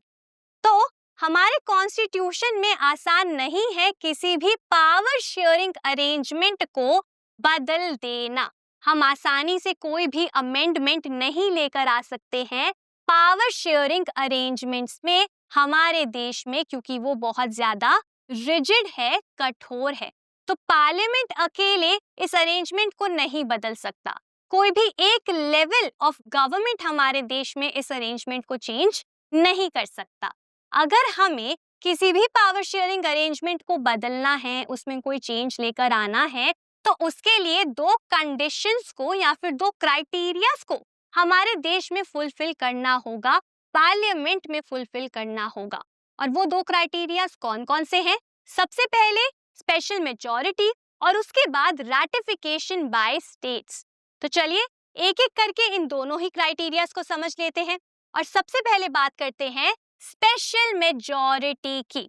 स्पेशल मेजॉरिटी का मतलब क्या हुआ कि अगर हमें कोई भी चेंज लेकर आना है पावर शेयरिंग अरेंजमेंट में हमारे कॉन्स्टिट्यूशन में, तो उसके लिए हमें दोनों ही पार्लियामेंट के हाउस में स्पेशल मेजॉरिटी को अचीव करना होगा। फॉर एग्जाम्पल, अगर हम लोकसभा में किसी बिल को प्रेजेंट करते हैं चेंज के लिए इन पावर शेयरिंग अरेंजमेंट, ठीक है, तो हम लोकसभा में एक बिल को प्रेजेंट करते हैं और उस समय लोकसभा में सारे ही मेंबर्स मौजूद हैं, मतलब कि 543 मेंबर्स मौजूद हैं और वोट कर रहे हैं। तो यहाँ पर क्या जरूरी होगा कि 2/3 मेजॉरिटी अग्री करे, मतलब कि यस बोले उस बिल के लिए, मतलब 2/3 मेंबर्स वहां पर हाँ बोले इस बिल के लिए। 2/3 का मतलब क्या हुआ? 543 का 2/3 हुआ 362। तो मतलब कि लोकसभा में 362 मेंबर्स का यस बोलना जरूरी है, तभी स्पेशल मेजॉरिटी अचीव होगी लोकसभा में। और एक बार अगर 2/3 मेजॉरिटी लोकसभा में अचीव हो जाती है तो उसके बाद वो बिल जाएगा राज्यसभा में, और राज्यसभा में भी सेम प्रोसीजर फॉलो होगा। और जब दोनों ही हाउसेस में 2/3 मेजॉरिटी मिल जाएगी तो ही ये सबसे पहला कंडीशन या क्राइटेरिया यहाँ पर फुलफिल होगा। अब जब एक बार स्पेशल मेजॉरिटी का क्राइटेरिया फुलफिल होगा तो उसके बाद उस बिल को भेजा जाएगा स्टेट लेजिस्लेचर्स के पास, मतलब कि हमारे देश की सभी स्टेट्स के पास उस बिल को भेजा जाएगा अप्रूवल के लिए। रैटिफिकेशन का मतलब क्या होता है? अप्रूव करना, ठीक है? तो सभी स्टेट लेजिस्लेचर्स के पास ये बिल जाएगा। और अब जरूरी क्या होगा कि जितने भी हमारी टोटल स्टेट्स हैं उनमें से आधी स्टेट्स यस बोले उस बिल के लिए। मतलब हमारे देश में 28 स्टेट्स हैं तो 14 स्टेट्स का हाँ बोलना जरूरी है उस बिल को पास करने के लिए। अगर 14 से कम स्टेट्स यस बोलती हैं तो बिल यहाँ पर रिजेक्ट हो जाएगा। तो इन दोनों ही कंडीशंस को फुलफिल करना जरूरी है अगर हमारे कॉन्स्टिट्यूशन में हमें किसी भी पावर शेयरिंग अरेंजमेंट को बदलना है। इसीलिए ये सिस्टम बहुत ज्यादा रिजिड है, हमारा कॉन्स्टिट्यूशन बहुत कठोर है, और यही है एक इम्पॉर्टेंट फेडरल फीचर इंडिया का। अब आगे बढ़ते हैं सिक्स्थ फेडरल फीचर के तरफ, जो है रोल ऑफ इंडिपेंडेंट जुडिशरी। हमारे देश में जुडिशरी का भी बहुत इंपॉर्टेंट रोल है, और जुडिशरी हमारे देश में इंडिपेंडेंट है, मतलब कि स्वतंत्र है। कोई भी दूसरा ऑर्गन जुडिशरी के कामों में दखल नहीं दे सकता है। और जैसा एक फेडरल स्ट्रक्चर में होता है वैसे ही हमारे देश में भी जो हमारे कोर्ट्स हैं, जो हमारी जुडिशरी है, वो इस बात का ध्यान रखती है कि कॉन्स्टिट्यूशन में जो भी प्रोविजंस दिए गए हैं, जो भी प्रोसीजर्स दिए गए हैं, उनको फॉलो किया जाए, उन्हें प्रॉपरली इम्प्लीमेंट किया जाए। साथ ही साथ अगर हमारे देश में कोई भी डिस्प्यूट हो जाता है, पावर शेयरिंग डिस्प्यूट हो जाता है, कॉन्फ्लिक्ट हो जाता है डिफरेंट गवर्नमेंट्स के बीच में, तो उस केस में जो हमारे हाई कोर्ट्स हैं और जो हमारा हाईएस्ट कोर्ट है, मतलब कि सुप्रीम कोर्ट है, वो यहाँ पर डिसीजन लेगा और अंपायर की तरह एक्ट करेगा। तो जैसा कि एक फेडरल स्ट्रक्चर में होता है वैसे ही हमारे देश में जो हमारे कोर्ट हैं वो एक अंपायर की तरह एक्ट करते हैं अगर कोई भी डिस्प्यूट हो जाता है पावर शेयरिंग से रिलेटेड डिफरेंट गवर्नमेंट्स के बीच में। और यही है हमारा सिक्स्थ फेडरल फीचर। अब आगे बढ़ते हैं आखिरी इंडिया के की फेडरल फीचर की तरफ, जो है फाइनेंशियल ऑटोनॉमी, मतलब कि आर्थिक रूप से आजादी दे देना। जैसा कि हमने समझा था फेडरलिज्म के फीचर्स में, हमारे देश में भी हमारे कॉन्स्टिट्यूशन में मेंशन किया गया है, स्पेसिफाई किया गया है कि क्या सोर्सेज होंगे रेवेन्यू के यूनियन एंड स्टेट गवर्नमेंट्स के लिए।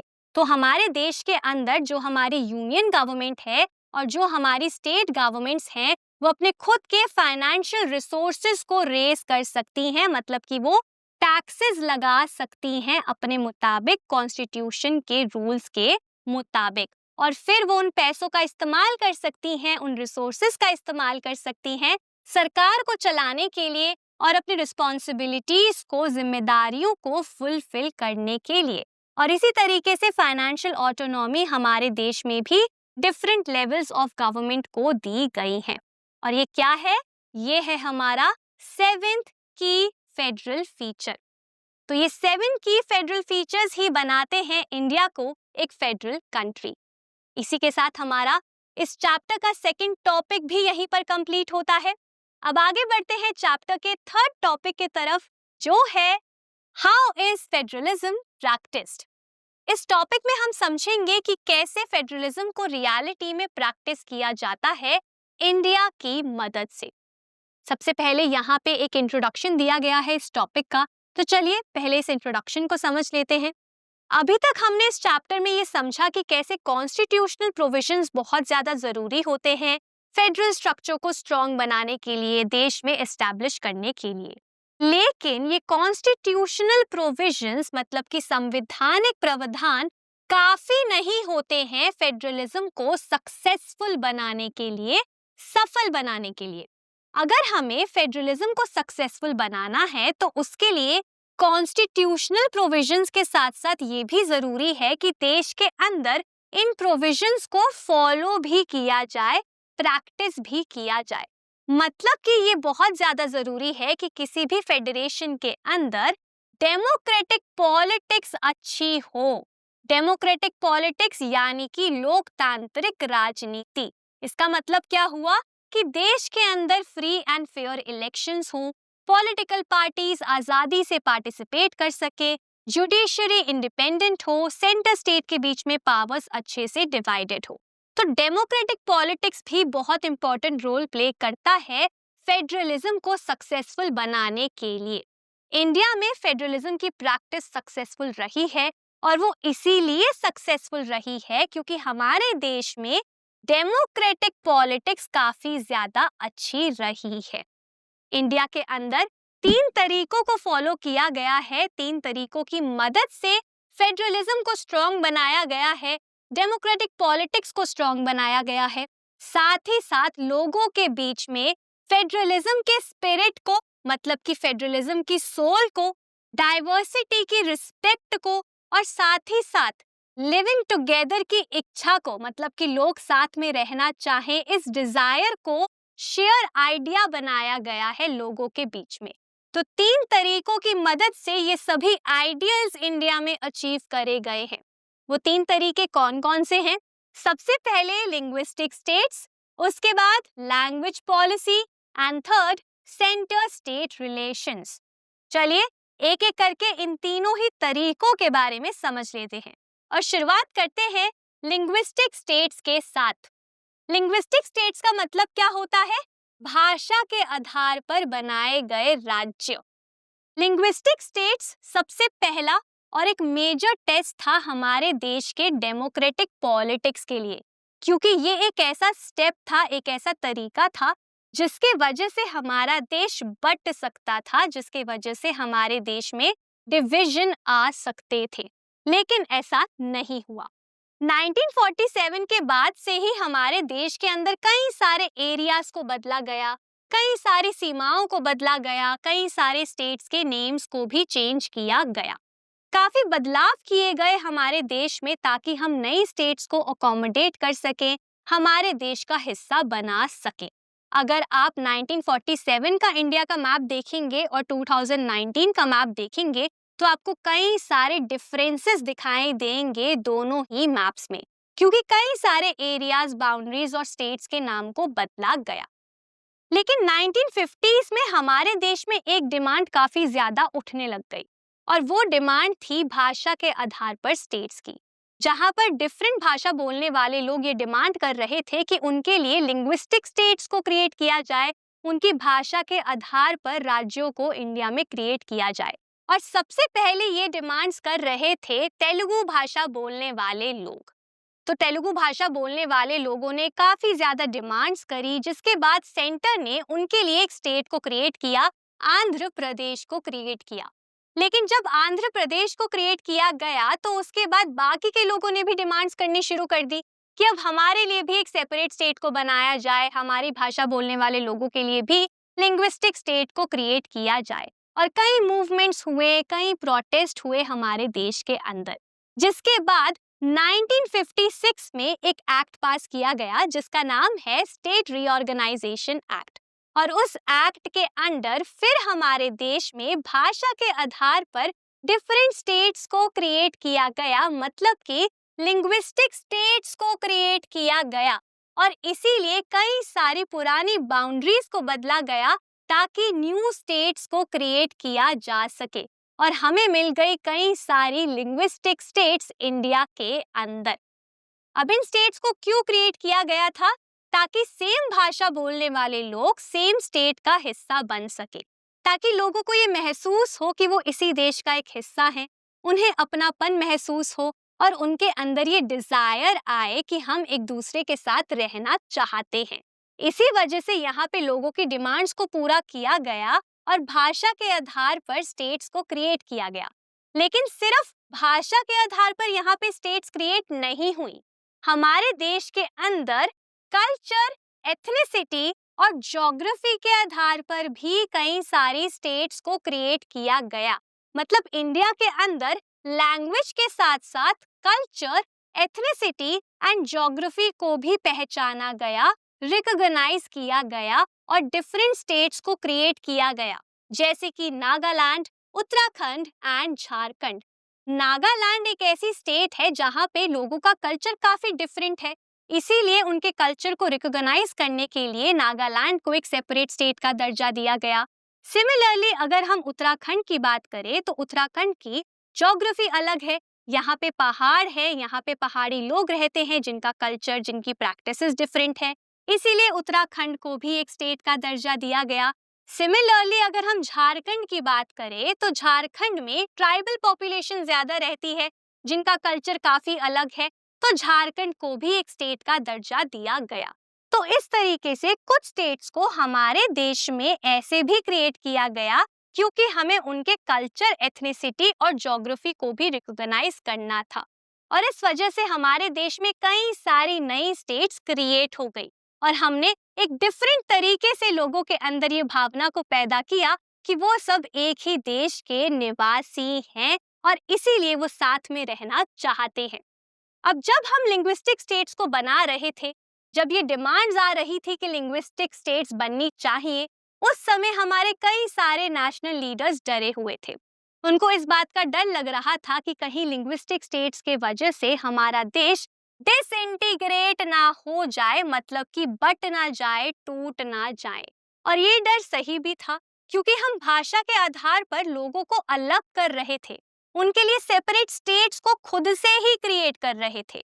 इसीलिए ये डिसइंटीग्रेशन का डर बिल्कुल सही था और इसी वजह से सेंट्रल गवर्नमेंट पहले इन डिमांड्स को रेजिस्ट कर रही थी, मानने से मना कर रही थी। लेकिन फिर भी उन्होंने लोगों की डिमांड्स को माना और स्टेट्स को क्रिएट किया और इसका हमारे देश को फायदा हुआ क्योंकि लिंग्विस्टिक स्टेट्स के वजह से हमारा देश और भी ज्यादा यूनाइटेड हो गया, हमारे देश में एकता और भी ज्यादा बढ़ गई और साथ ही साथ हमारे लिए एडमिनिस्ट्रेशन भी, प्रशासन भी बहुत ज्यादा आसान हो गया। इसीलिए ये जो सबसे पहला टेस्ट था हमारी डेमोक्रेटिक पॉलिटिक्स के लिए, इस टेस्ट में हम सक्सेसफुली पास हुए और हमने लिंग्विस्टिक स्टेट की मदद से फेडरलिज्म को हमारे देश में स्ट्रॉन्ग बनाया। तो ये था सबसे पहला तरीका।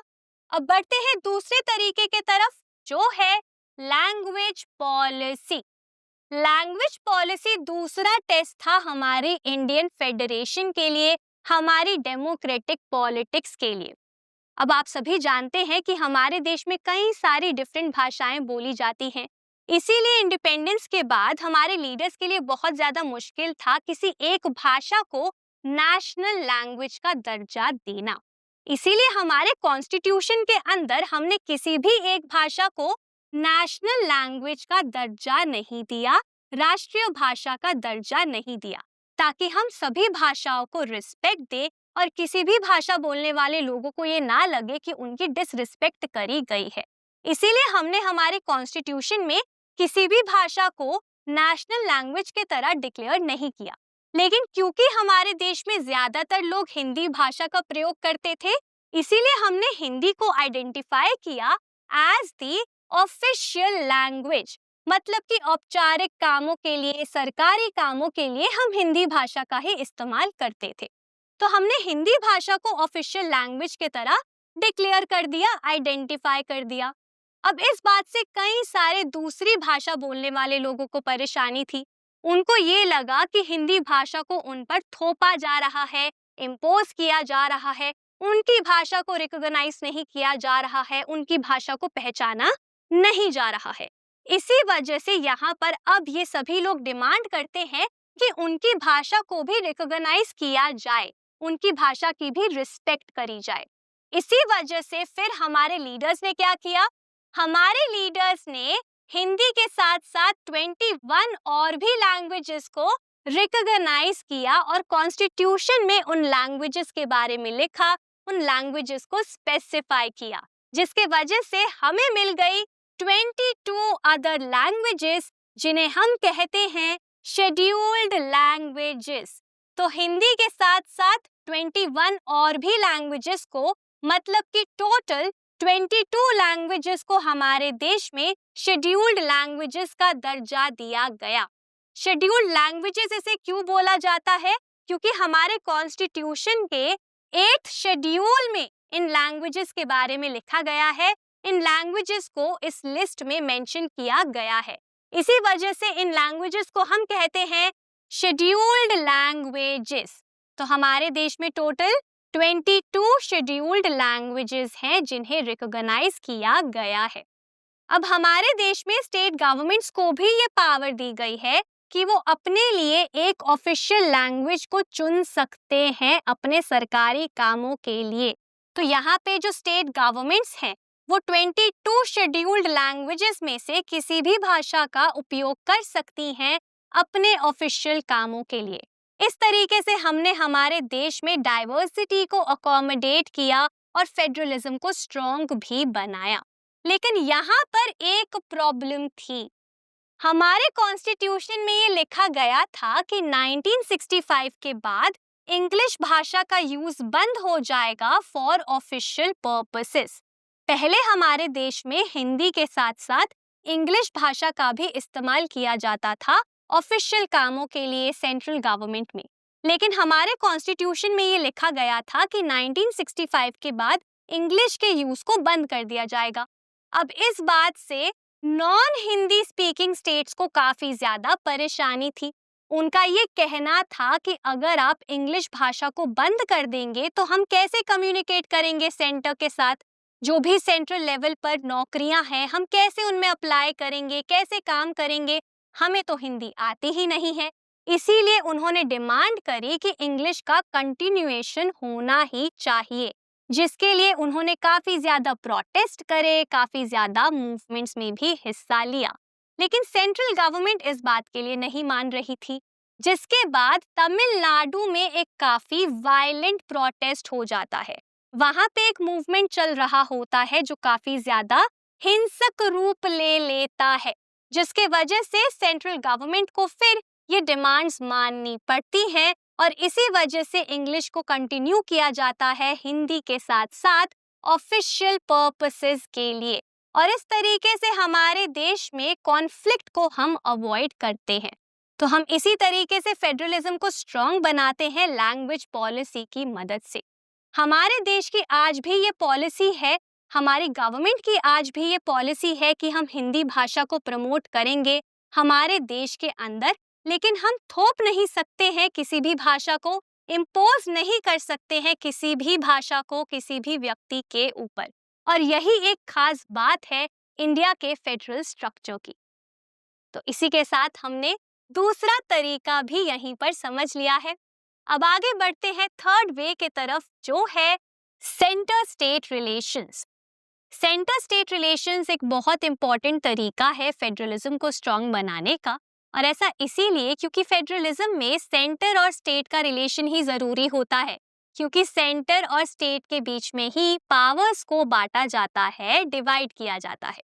इसीलिए अगर हमें किसी भी देश में फेडरलिज्म को स्ट्रॉन्ग बनाना है, उसकी प्रैक्टिस को स्ट्रॉन्ग बनाना है, तो उसके लिए यही जरूरी है कि सेंटर और स्टेट के बीच का जो रिश्ता है वो अच्छा हो, क्योंकि सेंटर और स्टेट आपस में कैसे पावर्स को शेयर कर रहे हैं इसी पे डिपेंड करता है कि किसी देश में फेडरल स्ट्रक्चर कितना सक्सेसफुल होगा।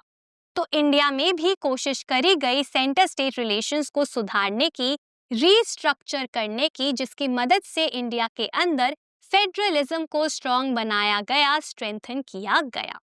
क्योंकि पहले हमारे देश में ये रिलेशंस इतने अच्छे नहीं थे। 1990 से पहले हमारे देश के अंदर कई सालों तक सेम पार्टी रूल कर रही थी, सेंटर में भी और कई सारी स्टेट्स में भी। मतलब एक ही पार्टी थी जो सेंटर में भी थी और साथ ही साथ कई सारी स्टेट्स में भी वही रूल कर रही थी। और इसके वजह से जो स्टेट गवर्नमेंट्स थी वो अपनी पावर्स को प्रॉपर्ली एक्सरसाइज नहीं कर पा रही थी फ्री फेडरल यूनिट्स के तरह। अपने राइट्स को, अपने फंक्शंस को वो प्रॉपरली एक्सरसाइज नहीं कर पा रही थी इसी वजह से। साथ ही साथ जो भी पार्टी रूल करती थी सेंटर में, वो कोशिश करती थी कि सेंटर ही सबसे ज्यादा स्ट्रांग हो, इसीलिए वो स्टेट की पावर को अंडरमाइन करती थी, दबाने की कोशिश करती थी ताकि सेंटर ज्यादा स्ट्रांग बनता रहे। तो स्टेट गवर्नमेंट्स को उनकी पावर्स ही नहीं दी जा रही थी। साथ ही साथ यहाँ पर सेंटर मिसयूज कर रही थी कॉन्स्टिट्यूशन का, मतलब कि कॉन्स्टिट्यूशन का यहाँ पर गलत इस्तेमाल किया जा रहा था सेंटर को स्ट्रांग बनाने के लिए और स्टेट गवर्नमेंट्स को कमजोर बनाने के लिए। कैसे? कई बार जो सेंट्रल गवर्नमेंट थी वो स्टेट गवर्नमेंट्स को ही डिसमिस कर देती थी, मतलब कि हटा देती थी पावर से कॉन्स्टिट्यूशन का मिसयूज करके। और ये ज्यादातर वो गवर्नमेंट्स होती थी जो कि राइवल पार्टीज द्वारा कंट्रोल करी जाती थी। तो जिन स्टेट्स में कोई भी राइवल पार्टी होती थी, मतलब कोई दूसरी पार्टी रूल कर रही होती थी, उन स्टेट गवर्नमेंट्स को यहाँ पर सेंट्रल गवर्नमेंट डिसमिस कर देती थी, हटा देती थी। और इसीलिए सेंटर स्टेट रिलेशंस पहले इनिशियली हमारे देश में 1990 से पहले अच्छे नहीं थे, लेकिन ये रिलेशंस चेंज हो गए 1990 के बाद। क्यों चेंज हुए? दो रीजंस के वजह से। सबसे पहले तो rise of regional political parties के वजह से। 1990 के बाद से हमारे देश में रीजनल पॉलिटिकल पार्टीज काफी ज्यादा बढ़ने लग गई। रीजनल पॉलिटिकल पार्टीज वो पॉलिटिकल पार्टीज थी जो कि रीजन स्पेसिफिक थी या फिर स्टेट स्पेसिफिक थी, जो कि किसी स्टेट के लिए बनाई जाती थी, रीजन के लिए बनाई जाती थी। तो ऐसी पॉलिटिकल पार्टीज काफी ज्यादा बढ़ने लग गई थी 1990 के बाद, जिसके वजह से जो सपोर्ट था लोगों का और जो वोट्स थे लोगों के, अब वो बंटने लग गए। पहले देश के अंदर सिर्फ एक या दो ही नेशनल पार्टीज होती थी, तो सारा का सारा सपोर्ट उनके बीच में बंट जाता था। लेकिन क्योंकि अब रीजनल पॉलिटिकल पार्टीज आ गई थी, इसी वजह से लोगों का सपोर्ट अब बंटने लग गया था, उनके वोट्स अब बंटने लग गए थे, जिसके वजह से कोई भी एक नेशनल पार्टी मेजॉरिटी हासिल नहीं कर पा रही थी सेंटर में, और इसीलिए अब वो निर्भर हो गई थी, डिपेंडेंट हो गई थी रीजनल पॉलिटिकल पार्टीज के ऊपर। और इसी के वजह से सेंटर स्टेट रिलेशंस बदलने लग जाते हैं इंडिया के अंदर। दूसरा चेंज यहाँ पे क्या आता है? एरा आ जाता है कोएलिशन गवर्नमेंट्स का सेंटर में, मतलब कि दौर आ जाता है कोएलिशन गवर्नमेंट का, गठबंधन सरकार का सेंटर में। अब यहाँ पर कोएलिशन गवर्नमेंट का मतलब क्या होता है? आपके चैप्टर में ग्लॉसरी में इसका मीनिंग दिया गया है, तो चलिए समझ लेते हैं कोएलिशन गवर्नमेंट का मतलब। कोएलिशन गवर्नमेंट या फिर गठबंधन सरकार एक ऐसी गवर्नमेंट को बोला जाता है जो कि दो या दो से ज्यादा पॉलिटिकल पार्टीज के साथ में आने से फॉर्म होती है। मतलब जब इलेक्शंस में कोई एक पॉलिटिकल पार्टी मेजॉरिटी हासिल नहीं कर पाती है और वो दूसरी पॉलिटिकल पार्टी का सहारा लेती है और फिर वो पॉलिटिकल पार्टीज मिलकर सत्ता में आ जाती है, तो उसी सरकार को, उसी गवर्नमेंट को हम कोएलिशन गवर्नमेंट कहते हैं। आमतौर पर जो कोएलिशन के पार्टनर्स होते हैं वो पॉलिटिकल अलायंस को भी फॉर्म कर लेते हैं और एक कॉमन प्रोग्राम को भी अपना लेते हैं, अडॉप्ट कर लेते हैं। मतलब कि जो पॉलिटिकल पार्टीज आमतौर पर कोएलिशन गवर्नमेंट में आती हैं, वो same political parties political alliance को भी फॉर्म कर लेती हैं। पॉलिटिकल अलायंस का मतलब क्या होता है? एक अलायंस होता है, एक ग्रुप होता है पॉलिटिकल पार्टीज का जो कि इलेक्शन से पहले बन जाता है, और फिर वहां पे ये सभी अलायंस के जो पार्टनर्स होते हैं, मतलब जितनी भी पॉलिटिकल पार्टीज एक अलायंस को फॉर्म करती हैं, वो मिलकर चुनावों को लड़ती हैं और एक कॉमन प्रोग्राम को अपनाती हैं। उन्हीं को हम कहते हैं पॉलिटिकल अलायंस। तो अब आई होप आप सभी को कोएलिशन गवर्नमेंट का मतलब भी समझ में आ गया होगा और पॉलिटिकल अलायंस का मतलब भी समझ में आ गया होगा। तो चलिए वापस चलते हैं हमारे पॉइंट में। तो यहाँ पे क्या लिखा था कि जब एरा आया कोएलिशन गवर्नमेंट का सेंटर में, तो उसके वजह से भी सेंटर स्टेट रिलेशंस में चेंजेस आए। और ऐसा क्यों? क्योंकि अब जो हमारी नेशनल पार्टीज थी वो डिपेंडेंट हो चुकी थी रीजनल पार्टीज के ऊपर। अब वो मेजॉरिटी हासिल नहीं कर पा रही थी, इसी वजह से अब वो रीजनल पॉलिटिकल पार्टीज के साथ मिलकर कोएलिशन गवर्नमेंट को फॉर्म कर रही थी सेंटर में, और इसी वजह से सेंटर स्टेट रिलेशंस इंडिया में बदलने लग गए, क्योंकि अब 1990 के बाद हमारे देश में एक नया कल्चर क्रिएट हो गया पावर शेयरिंग का, जहां पर डिफरेंट पॉलिटिकल पार्टीज के बीच में पावर शेयर होने लग गई। और अब सेंटर को एहसास हुआ इस बात का कि regional political parties, state governments भी बहुत ज्यादा जरूरी है हमारे लिए। इसीलिए यहाँ पे अब स्टेट गवर्नमेंट्स को उनके हिस्से की पावर्स भी दी गई, उनकी ऑटोनॉमी की इज्जत भी करी गई। और इन्हीं रीजंस के वजह से इंडिया में फेडरलिज्म का जो प्रैक्टिस था वो भी बहुत ज्यादा स्ट्रांग हो गया। साथ ही साथ सुप्रीम कोर्ट ने भी इन रिलेशंस को सपोर्ट किया, क्योंकि सुप्रीम कोर्ट ने ये ऑर्डर दिया, ये जजमेंट दिया, जिस जजमेंट के वजह से अब सेंट्रल गवर्नमेंट के लिए बहुत मुश्किल हो गया अपनी मनमानी करना और स्टेट गवर्नमेंट्स को डिसमिस करना। तो सुप्रीम कोर्ट के एक जजमेंट के साथ बहुत ज्यादा मुश्किल हो गया था अब सेंटर के लिए कि वो अपनी मर्जी से डिसमिस कर दे स्टेट गवर्नमेंट्स को, और इसी वजह से इंडिया में फेडरलिज्म और ज्यादा स्ट्रेंथन हो गया। तो ये था वो तीसरा तरीका जिसकी मदद से इंडिया में फेडरलिज्म को सक्सेसफुल बनाया गया। इसी टॉपिक से रिलेटेड 2 कार्टून्स आपके चैप्टर में दिए गए हैं, तो चलिए दोनों ही कार्टून्स को एक एक करके समझ लेते हैं। सबसे पहला कार्टून है the states plead for more powers. Plead का मतलब क्या होता है? रिक्वेस्ट करना। तो यहाँ पर दर्शाया गया है कि कैसे जो स्टेट गवर्नमेंट के लीडर्स हैं वो लाइन में लगे हैं और वो एक बाउल लेके खड़े हैं और रिक्वेस्ट कर रहे हैं सेंट्रल गवर्नमेंट के लीडर्स से कि वो उन्हें उनकी पावर्स दें। तो यहाँ पे दर्शाया गया है कि कैसे स्टेट्स को रिक्वेस्ट करनी पड़ रही थी सेंटर से कि उन्हें उनके हक की पावर्स दे दी जाए। उसके बाद दूसरा कार्टून है perils of running a coalition government. Perils का मतलब होता है खतरा। तो इस कार्टून के थ्रू दिखाया गया है कि क्या रिस्क होते हैं एक कोएलिशन गवर्नमेंट को चलाने के, एक गठबंधन सरकार को चलाने के। 1990s में ही हमारे देश में एक कोएलिशन गवर्नमेंट को फॉर्म किया गया था जिसमें कई सारी पार्टीज इन्वॉल्व थी।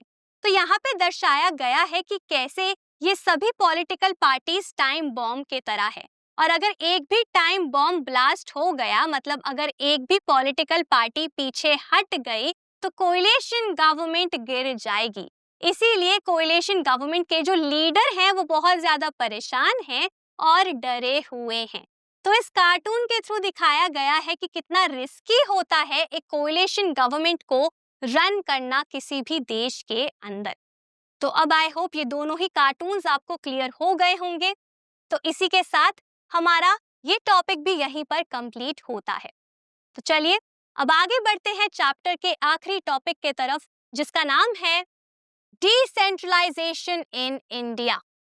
अब डिसेंट्रलाइजेशन इंडिया में हम ये समझेंगे कि डिसेंट्रलाइजेशन का मतलब क्या होता है, कैसे हमारे देश में कोशिशें करी गई डिसेंट्रलाइजेशन को लाने के लिए, क्या क्या कॉन्स्टिट्यूशनल अमेंडमेंट्स हमारे देश में लाए गए, और फिर उसके बाद हम समझेंगे लोकल गवर्नमेंट्स के बारे में। सबसे पहले यहाँ पे समझ लेते हैं कि आखिर डिसेंट्रलाइजेशन का मतलब क्या होता है। तो चलिए शुरू करते हैं।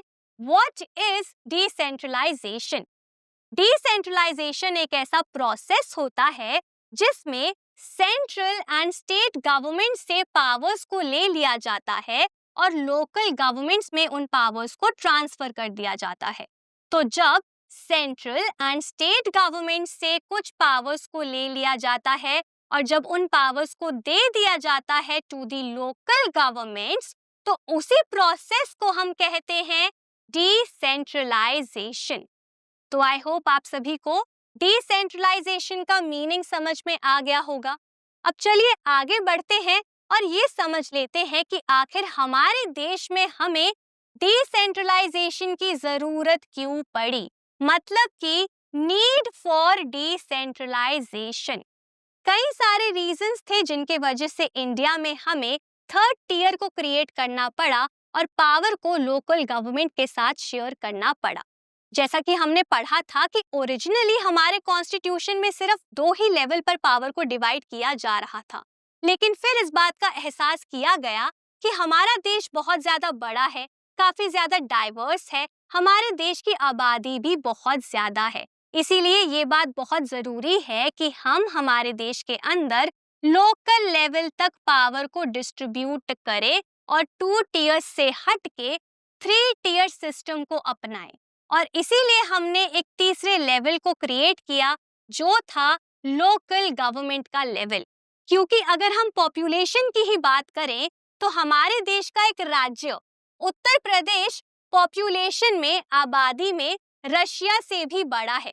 वहीं पे महाराष्ट्र की अगर हम बात करें तो महाराष्ट्र जर्मनी जितना बड़ा है। तो एक ऐसा देश जहां पर इतनी ज्यादा आबादी है, ऐसे देश में बहुत ज्यादा जरूरी हो जाता है कि हम ज्यादा से ज्यादा लोगों को रिप्रेजेंटेशन दें, ताकि लोकल लेवल पर भी जो परेशानियां हैं वो सॉल्व हो सके। क्योंकि जरूरी नहीं है कि जो सरकार सेंटर पर है या स्टेट पर है वो अच्छे तरीके से विलेज लेवल या फिर टाउन लेवल के इश्यूज को सॉल्व कर सके। जो भी प्रॉब्लम्स लोकल लेवल पर आती हैं, जितने भी प्रॉब्लम्स यहाँ पे लोकल लेवल पर लोगों को फेस करने पड़ते हैं, उन इश्यूज को, उन प्रॉब्लम्स को हम लोकल लेवल पर ही अच्छे तरीके से सेटल कर सकते हैं। और ऐसा क्यों? क्योंकि जो लोकल लेवल पे लोग होते हैं, जो वहाँ के रेजिडेंट्स होते हैं, वो ज्यादा अच्छे से जानते हैं कि उनकी लोकेलिटी में क्या प्रॉब्लम्स हैं, क्या इश्यूज हैं और कैसे उन प्रॉब्लम्स को सॉल्व किया जा सकता है। अगर एक गांव में कोई तकलीफ है, कोई प्रॉब्लम है पानी की या बिजली की, तो गांव के लोग ही ज्यादा अच्छे से समझते हैं उस प्रॉब्लम के बारे में और वो बेस्ट सॉल्यूशन भी लेकर आ सकते हैं। और इसीलिए बहुत जरूरी हो जाता है कि हम गांव तक पावर को पहले पहुंचाएं, ताकि लोग खुद से अपने आप को गवर्न कर सके और डेमोक्रेसी के एक इम्पॉर्टेंट प्रिंसिपल को भी फुलफिल कर सके, जो होता है लोकल सेल्फ गवर्नमेंट का। इसीलिए हमारे देश में हमने डिसेंट्रलाइजेशन को अपनाया और एक तीसरे टियर को क्रिएट किया जिसका नाम था लोकल गवर्नमेंट। तो अब आई होप आप सभी को समझ में आ गया होगा कि क्यों हमारे देश में हमें डिसेंट्रलाइजेशन की जरूरत थी। अब चलिए आगे बढ़ते हैं और समझ लेते हैं कि क्या अटेम्प्ट्स किए गए, क्या कोशिशें करी गई हमारे देश में डिसेंट्रलाइजेशन को लाने की बिफोर 1992, जिसके बारे में आपके चैप्टर में यहाँ से यहाँ तक दिया गया है। तो 1992 से पहले हमारे देश में सरकार ने कोशिश करी डिसेंट्रलाइजेशन को लाने की, एस्टैब्लिश करने की, लेकिन उन अटेम्प्ट्स में हम फेल हो गए। ऐसा क्यों? चलिए समझ लेते हैं। 1992 से पहले हमारे कॉन्स्टिट्यूशन में ये लिखा गया कि सभी स्टेट्स में पंचायत्स को बनाया जाएगा और म्युनिसिपैलिटीज को क्रिएट किया जाएगा। मतलब कि सभी स्टेट्स में विलेज लेवल पर पंचायत को बनाया गया और अर्बन एरियाज के लिए म्युनिसिपैलिटीज को क्रिएट किया गया। ठीक है, इन सभी को सेटअप किया गया सारे ही स्टेट्स में। लेकिन फिर भी हमारे देश में डिसेंट्रलाइजेशन बहुत ही कम इफेक्टिव था, काम का नहीं था। और ऐसा क्यों? ऐसा इसीलिए क्योंकि ये पंचायत्स और म्युनिसिपैलिटीज अभी भी स्टेट गवर्नमेंट के ही डायरेक्ट कंट्रोल में थी। तो यहाँ पे ये जो लोकल गवर्नमेंट्स बनाई गई थी, ये डिपेंडेंट थी स्टेट गवर्नमेंट्स के ही ऊपर, रिसोर्सेज के लिए, पावर्स के लिए, रिस्पॉन्सिबिलिटीज के लिए। इसीलिए अच्छे तरीके से ये गवर्नेंस नहीं कर पा रही थी। दूसरा रीजन क्या था कि जो इलेक्शंस थे, चुनाव थे लोकल गवर्नमेंट्स के, वो रेगुलरली हेल्ड नहीं करवाए जाते थे, कंडक्ट नहीं करवाए जाते थे। इसके वजह से भी ये डिसेंट्रलाइजेशन का जो अटेम्प्ट था वो काफी ज्यादा इनइफेक्टिव था। और थर्ड रीजन क्या था कि जो लोकल गवर्नमेंट्स थी उनके पास खुद की कोई पावर्स ही नहीं थी, खुद के कोई फाइनेंशियल रिसोर्सेज ही नहीं थे। तो वो कैसे अपनी रिस्पॉन्सिबिलिटीज को निभाते या फंक्शंस को निभाते? तो इन्हीं रीजंस के वजह से ये जो अटेम्प्ट्स किए गए थे 1992 से पहले, वो फेल हो गए, वो काफी ज्यादा इनइफेक्टिव रहे। इसीलिए 1992 में फिर हमारे देश में आया कॉन्स्टिट्यूशनल अमेंडमेंट। कॉन्स्टिट्यूशनल अमेंडमेंट का मतलब क्या होता है कि हमारे संविधान में कुछ बदलाव लाए गए 1992 में, जिसके बाद डिसेंट्रलाइजेशन को प्रॉपरली एस्टैब्लिश किया गया इंडिया में। तो चलिए अब बात करते हैं कॉन्स्टिट्यूशनल अमेंडमेंट इन 1992 की। तो यहाँ पर सबसे पहला बदलाव हमारे कॉन्स्टिट्यूशन में क्या लाया गया? सबसे पहले तो कॉन्स्टिट्यूशनली इस बात को कंपलसरी कर दिया गया, मैंडेटरी कर दिया गया कि रेगुलरली लोकल लेवल पर इलेक्शंस को कंडक्ट करवाया जाएगा। इसके बाद दूसरा चेंज क्या लाया गया? सीट्स को रिजर्व किया गया इलेक्टेड बॉडीज में, और साथ ही साथ जो इलेक्टेड बॉडीज के इंस्टीट्यूशंस थे उनमें जो एग्जीक्यूटिव हेड्स की पोजीशन थी, मतलब कि कार्यकारी प्रमुख की जो पोजीशंस थी, उनमें भी रिजर्वेशंस को लाया गया एससी, एसटी और ओबीसी कास्ट के लिए। तो यहाँ पे रिप्रेजेंटेशन को बढ़ाने के लिए, पावर को प्रॉपरली शेयर करने के लिए डिफरेंट ग्रुप्स के साथ, एससी, एसटी और ओबीसी के लिए रिजर्वेशन को लाया गया। तीसरा चेंज क्या आया? महिलाओं को भी यहाँ पर रिजर्वेशन दी गई सभी पोजीशंस में इन इलेक्टेड बॉडीज। तो ये कंपलसरी कर दिया गया कि कम से कम 1/3 सीट्स रिजर्व्ड होंगी महिलाओं के लिए सभी पोजीशंस में। इसके थ्रू भी रिप्रेजेंटेशन को ज्यादा एक्सटेंड किया गया। इसके बाद फोर्थ चेंज क्या था? स्टेट इलेक्शन कमीशन को क्रिएट किया गया हर एक स्टेट में। स्टेट इलेक्शन कमीशन का क्या काम था कि वो इस बात का ध्यान रखेगी कि रेगुलरली और फेयर एंड फ्री तरीके से इलेक्शंस को कंडक्ट करवाया जा रहा है लोकल लेवल पर। इसीलिए हर एक स्टेट में अलग स्टेट इलेक्शन कमीशन को क्रिएट किया गया। आखिरी चेंज यहाँ पे क्या था? स्टेट गवर्नमेंट्स के लिए ये जरूरी कर दिया गया कि उन्हें अपनी पावर्स को और रेवेन्यू को, मतलब कि फाइनेंसेस को शेयर करना होगा, टैक्सेस को शेयर करना होगा लोकल गवर्नमेंट्स के साथ। तो यहाँ पर ये पांचों ही चेंजेस लाए गए कॉन्स्टिट्यूशनल अमेंडमेंट इन 1992। इससे रिलेटेड क्वेश्चन आपके एग्जाम में पूछा जा सकता है, इसीलिए इन पांचों ही चेंजेस को, अमेंडमेंट्स को आप अच्छे से याद रखिएगा। तो इसी के साथ हमने कॉन्स्टिट्यूशनल अमेंडमेंट के बारे में भी पढ़ लिया है। अब चलिए आगे बढ़ते हैं और शुरुआत करते हैं लोकल गवर्नमेंट की, और समझ लेते हैं कि हमारे देश में कैसे लोकल गवर्नमेंट को डिफरेंट लेवल्स पर डिवाइड किया गया है। इंडिया में लोकल गवर्नमेंट को दो भागों में डिवाइड किया गया है, बांटा गया है। सबसे पहले रूरल लोकल गवर्नमेंट और उसके बाद अर्बन लोकल गवर्नमेंट। सबसे पहले बात करते हैं रूरल लोकल गवर्नमेंट की, जिन्हें विलेजेस के लिए बनाया गया है। रूरल लोकल गवर्नमेंट के अंदर 3 डिफरेंट लेवल्स आते हैं। सबसे टॉप लेवल होता है डिस्ट्रिक्ट लेवल, जिसे हम कहते हैं जिला परिषद। उसके बाद आता है ब्लॉक लेवल, जिसे हम कहते हैं पंचायत समिति। और फिर आता है बॉटम लेवल, मतलब कि विलेज लेवल, जिसमें आती है हमारी पंचायत। और ये पंचायत डिवाइडेड होती है 2 हिस्सों में, ग्राम पंचायत एंड ग्राम सभा। रूरल लोकल गवर्नमेंट को कॉन्स्टिट्यूशनल स्टेटस भी दिया गया हमारे देश में, मतलब कि संवैधानिक रूप से एक दर्जा दिया गया रूरल लोकल गवर्नमेंट को हमारे देश के अंदर 73rd कॉन्स्टिट्यूशनल अमेंडमेंट के अंडर। अब इसके बाद बात करते हैं अर्बन लोकल गवर्नमेंट की, जिन्हें क्रिएट किया गया टाउन्स के लिए, शहरों के लिए, बड़े शहरों के लिए। अर्बन लोकल गवर्नमेंट के अंदर 2 लेवल्स आते हैं। टॉप लेवल यहाँ पर है म्युनिसिपल कॉर्पोरेशंस का, जिन्हें आप सभी नगर निगम के नाम से जानते होंगे। और फिर आता है बॉटम लेवल म्युनिसिपैलिटीज का, जिसे हम कहते हैं नगर पालिकाएं। अर्बन लोकल गवर्नमेंट को भी कॉन्स्टिट्यूशनली स्टेटस दिया गया था, एक दर्जा दिया गया था। कब?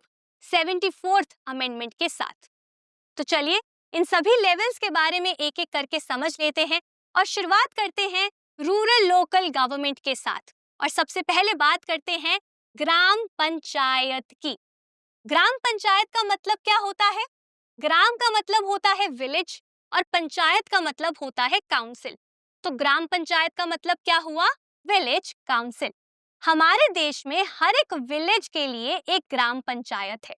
तो हमारे देश के अंदर हर एक विलेज में या फिर हर एक ग्रुप ऑफ विलेजेस के लिए ग्राम पंचायत को बनाया जाता है। जो बड़े विलेज होते हैं, बड़े गांव होते हैं, उनके लिए एक सिंगल ग्राम पंचायत होती है, और जो छोटे गांव होते हैं उनको ग्रुप कर दिया जाता है और फिर उनके लिए एक सिंगल ग्राम पंचायत को क्रिएट किया जाता है। और इसी तरीके से हमारे देश में हर एक गांव के पास एक ग्राम पंचायत होती है। ग्राम पंचायत किन लोगों से बनती है? ग्राम पंचायत एक ऐसी काउंसिल है जिसमें वार्ड मेंबर्स आते हैं, जिन्हें हम कहते हैं पंच, और इसके साथ साथ आते हैं एक प्रेसिडेंट जिन्हें हम कहते हैं सरपंच। अब ये वार्ड मेंबर्स कौन होते हैं? हर एक गांव को डिफरेंट वार्ड्स में डिवाइड कर दिया जाता है और फिर हर एक वार्ड से एक रिप्रेजेंटेटिव को, एक लीडर को चुना जाता है इलेक्शंस द्वारा। वही वार्ड मेंबर्स मिलकर इस काउंसिल को फॉर्म करते हैं और उन्हीं वार्ड मेंबर्स को हम पंच कहते हैं। और इन सभी वार्ड मेंबर्स का एक लीडर होता है, मतलब कि काउंसिल का एक प्रेसिडेंट होता है जिन्हें हम कहते हैं सरपंच, और सरपंच को भी इलेक्शंस के थ्रू ही चुना जाता है। अब यहाँ पर वोटिंग कौन करते हैं? गांव की जो एडल्ट पॉपुलेशन होती है वही सब लोग डायरेक्टली यहाँ पे चुनते हैं, इलेक्ट करते हैं अपनी काउंसिल के मेंबर्स को। तो यहाँ पे डायरेक्टली इलेक्शन होता है, डायरेक्टली इलेक्ट किए जाते हैं एडल्ट पॉपुलेशन द्वारा काउंसिल के मेंबर्स। ये जो ग्राम पंचायत होती है इन्हें हम डिसीजन मेकिंग बॉडी भी कहते हैं एंटायर विलेज के लिए, क्योंकि ये काउंसिल इंपॉर्टेंट डिसीजंस लेती है, फैसले लेती है गांव के लिए, पूरे ही विलेज के लिए। तो इसी के साथ हमने ग्राम पंचायत को समझ लिया है। अब समझ लेते हैं पंचायत के दूसरे हिस्से को, जो है ग्राम सभा। ग्राम सभा का मतलब क्या होता है? ग्राम का मतलब होता है विलेज, हम ऑलरेडी जानते हैं, और सभा का मतलब होता है असेंबली। तो ग्राम सभा का मतलब हुआ विलेज असेंबली। ग्राम सभा क्या होती है? ग्राम सभा एक ऐसी असेंबली होती है जिनके सुपरविजन में पंचायत काम करती है। मतलब जो हमारी ग्राम पंचायत होती है वो ग्राम सभा के अंडर काम करती है, उनकी देखरेख में काम करती है। और ऐसा क्यों? क्योंकि ग्राम सभा बनती है सभी वोटर्स से। तो गांव के जितने भी वोटर्स हैं, मतलब विलेज के जो भी लोग हैं, जो भी एडल्ट पॉपुलेशन है, वो मिलकर फॉर्म करते हैं ग्राम सभा को, और वही सब लोग वोट करते हैं पंचायत के लिए। इसीलिए यहाँ पे जो ग्राम सभा होती है वो सुपरवाइज करती है ग्राम पंचायत को, ग्राम पंचायत के कामों को। ग्राम सभा साल में 2 से 3 बार मिलती है, असेंबली वहाँ पे मिलती है जहाँ पे सभी लोग आते हैं और एनुअल बजट को डिस्कस किया जाता है, एनुअल बजट को, सालाना बजट को अप्रूव किया जाता है। साथ ही साथ ग्राम पंचायत के कामों को भी यहाँ पर रिव्यू किया जाता है, उनके प्रदर्शन को भी रिव्यू किया जाता है, चेक किया जाता है। तो ग्राम सभा साल में 2 से 3 बार मिलती है जहाँ पर वो एनुअल बजट को डिस्कस करती है, अप्रूव करती है, और साथ ही साथ ग्राम पंचायत के कामों को भी रिव्यू करती है।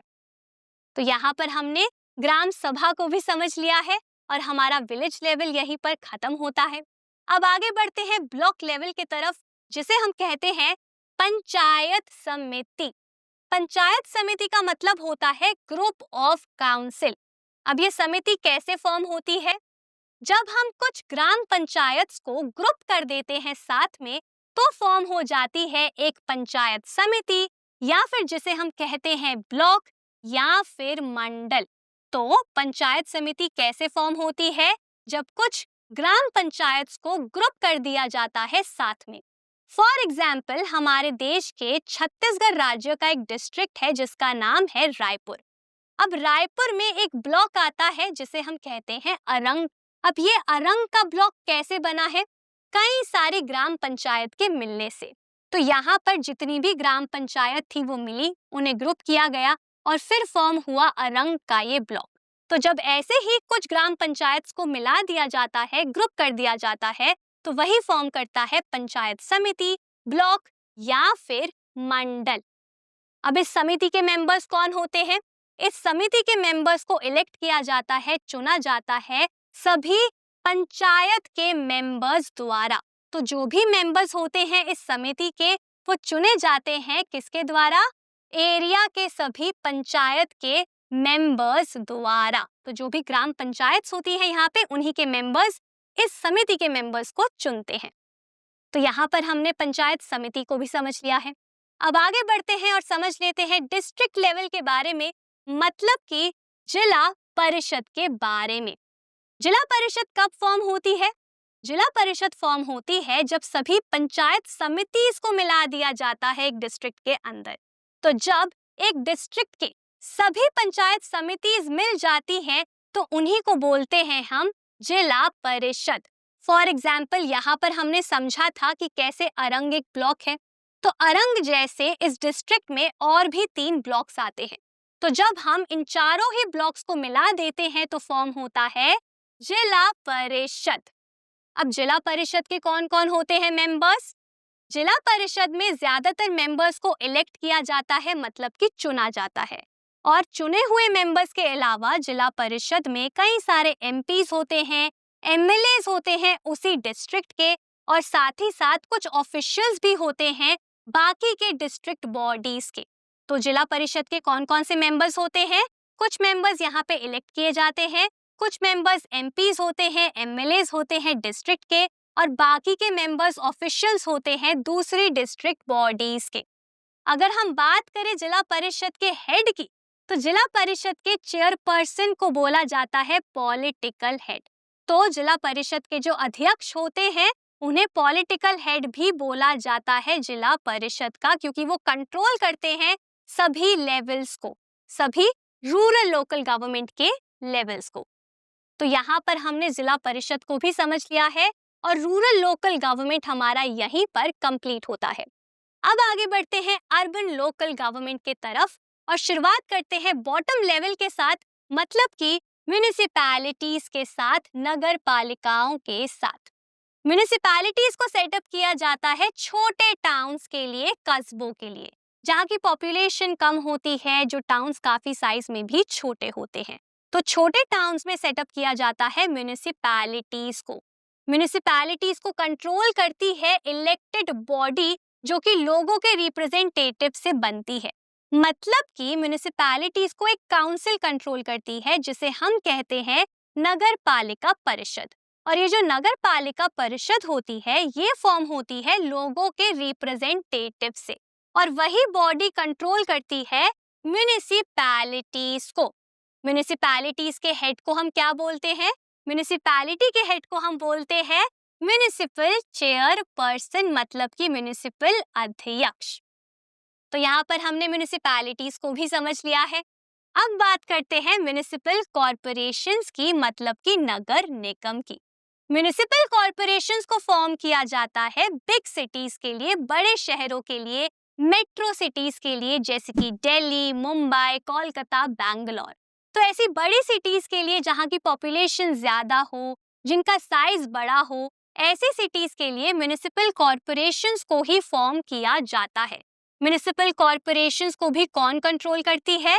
म्युनिसिपल कॉर्पोरेशन की परिषद, मतलब कि जो नगर निगम परिषद होती है, जो काउंसिल होती है, वही यहाँ पर कंट्रोल करती है म्युनिसिपल कॉर्पोरेशंस को।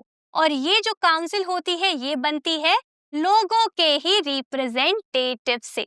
अगर हम बात करें म्युनिसिपल कॉर्पोरेशन के हेड की, तो म्युनिसिपल कॉर्पोरेशन के हेड को हम क्या बोलते हैं?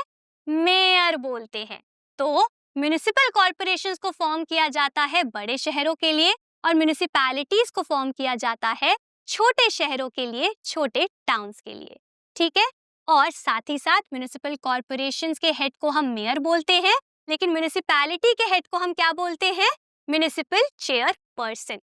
तो इसी के साथ हमने अर्बन लोकल गवर्नमेंट को भी यहाँ पे समझ लिया है, और लोकल गवर्नमेंट का ये टॉपिक हमारा यहीं पे खत्म होता है। अब आपके चैप्टर के एंड में यहाँ पर कुछ अचीवमेंट्स और चैलेंजेस दिए गए हैं डिसेंट्रलाइजेशन के इन इंडिया। तो चलिए अचीवमेंट्स एंड चैलेंजेस को भी समझ लेते हैं।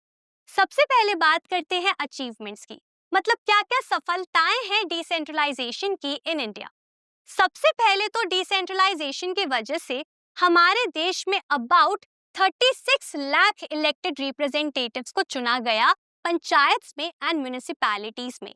ये नंबर छोटा नहीं है, बहुत बड़ा है, क्योंकि कई देशों की पॉपुलेशन 36 लाख है। तो हमारे देश में 36 लाख के अराउंड लोगों को रिप्रेजेंटेशन मिला है, रिप्रेजेंटेटिव की तरह चुना गया है लोकल लेवल पर, और यही सबसे बड़ी अचीवमेंट है हमारे देश के लिए। इसके बाद दूसरी अचीवमेंट क्या है कि जब हमने कॉन्स्टिट्यूशनल स्टेटस दिया, जब हमने संवैधानिक रूप से एक दर्जा दिया लोकल बॉडीज को, तो हमने हमारे देश में डेमोक्रेसी को भी काफी ज्यादा स्ट्रेंथन किया, स्ट्रॉन्ग बना दिया। तीसरा अचीवमेंट क्या है कि डिसेंट्रलाइजेशन के वजह से और कॉन्स्टिट्यूशनल अमेंडमेंट के वजह से, जहां पर हमने महिलाओं को रिजर्वेशन दी, महिलाओं का रिप्रेजेंटेशन काफी ज्यादा बढ़ गया। तो डिसेंट्रलाइजेशन की वजह से क्या हुआ, हमारे देश में विमेन का रिप्रेजेंटेशन बढ़ा और साथ ही साथ महिलाओं की वॉइस भी काफी ज्यादा इंक्रीज हुई डिसीजन मेकिंग प्रोसेस में। और ये भी एक इम्पॉर्टेंट सफलता है डिसेंट्रलाइजेशन इन इंडिया की। तो ये हो गई 3 अचीवमेंट्स डिसेंट्रलाइजेशन की। अब बात करते हैं चैलेंजेस की, मतलब कि चुनौतियों की। सबसे बड़ा चैलेंज हमारे देश में डिसेंट्रलाइजेशन के लिए क्या है कि आज भी हमारे देश में ग्राम सभा रेगुलरली होल्ड नहीं करी जाती हैं। मतलब कि इलेक्शंस तो रेगुलरली हमारे देश में होते हैं लोकल बॉडीज के लिए, लेकिन जो हमारी ग्राम सभाएं हैं, जो हमारी विलेज असेंबली है, वो रेगुलरली नहीं मिलती है, साल में 2 से 3 बार। और ये एक काफी बड़ा चैलेंज है डिसेंट्रलाइजेशन के लिए, क्योंकि अगर ग्राम सभा मिलेगी नहीं तो कैसे ग्राम पंचायत का काम रिव्यू होगा। इसके बाद दूसरा चैलेंज क्या है कि आज भी कई सारी स्टेट गवर्नमेंट्स हमारे देश में सिग्निफिकेंट पावर्स, मतलब कि इम्पोर्टेंट पावर्स ट्रांसफर नहीं करती हैं टू दी लोकल गवर्नमेंट्स। तो आज भी प्रोविजंस के बावजूद हमारे देश में स्टेट गवर्नमेंट्स ने कई सारे इम्पोर्टेंट पावर्स को ट्रांसफर नहीं किया है टू दी लोकल गवर्नमेंट। क्यों? क्योंकि वो अपने आप को ही ज्यादा स्ट्रॉन्ग रखना चाहती है। और ये भी एक मेजर चैलेंज है डिसेंट्रलाइजेशन का। थर्ड चैलेंज क्या है कि जो लोकल बॉडीज हैं उनको इनफ, मतलब कि एडिक्वेट रिसोर्सेज नहीं दिए गए हैं। उनके पास रिसोर्सेज हैं लेकिन वो रिसोर्सेज बहुत ज्यादा कम है, जिसके वजह से वो अपनी रिस्पॉन्सिबिलिटीज को प्रॉपरली एक्सरसाइज नहीं कर पाते हैं और कहीं ना कहीं डिपेंडेंट हो जाते हैं स्टेट गवर्नमेंट्स के ऊपर। तो ये भी एक इम्पॉर्टेंट चैलेंज है डिसेंट्रलाइजेशन इन इंडिया का। तो इसी के साथ हमने अचीवमेंट्स एंड चैलेंजेस को भी समझ लिया है और हमारा ये आखिरी टॉपिक इस चैप्टर का यहीं पर कंप्लीट होता है। तो हमने चैप्टर 2 फेडरलिज्म के सभी टॉपिक्स को अच्छे से समझ लिया है, सभी कार्टून्स को भी अच्छे से समझ लिया है। आज के कैप्सूल के लिए बस इतना ही। अब मैं मिलूंगी आपसे अगले कैप्सूल में एक नए चैप्टर के साथ। Thank you.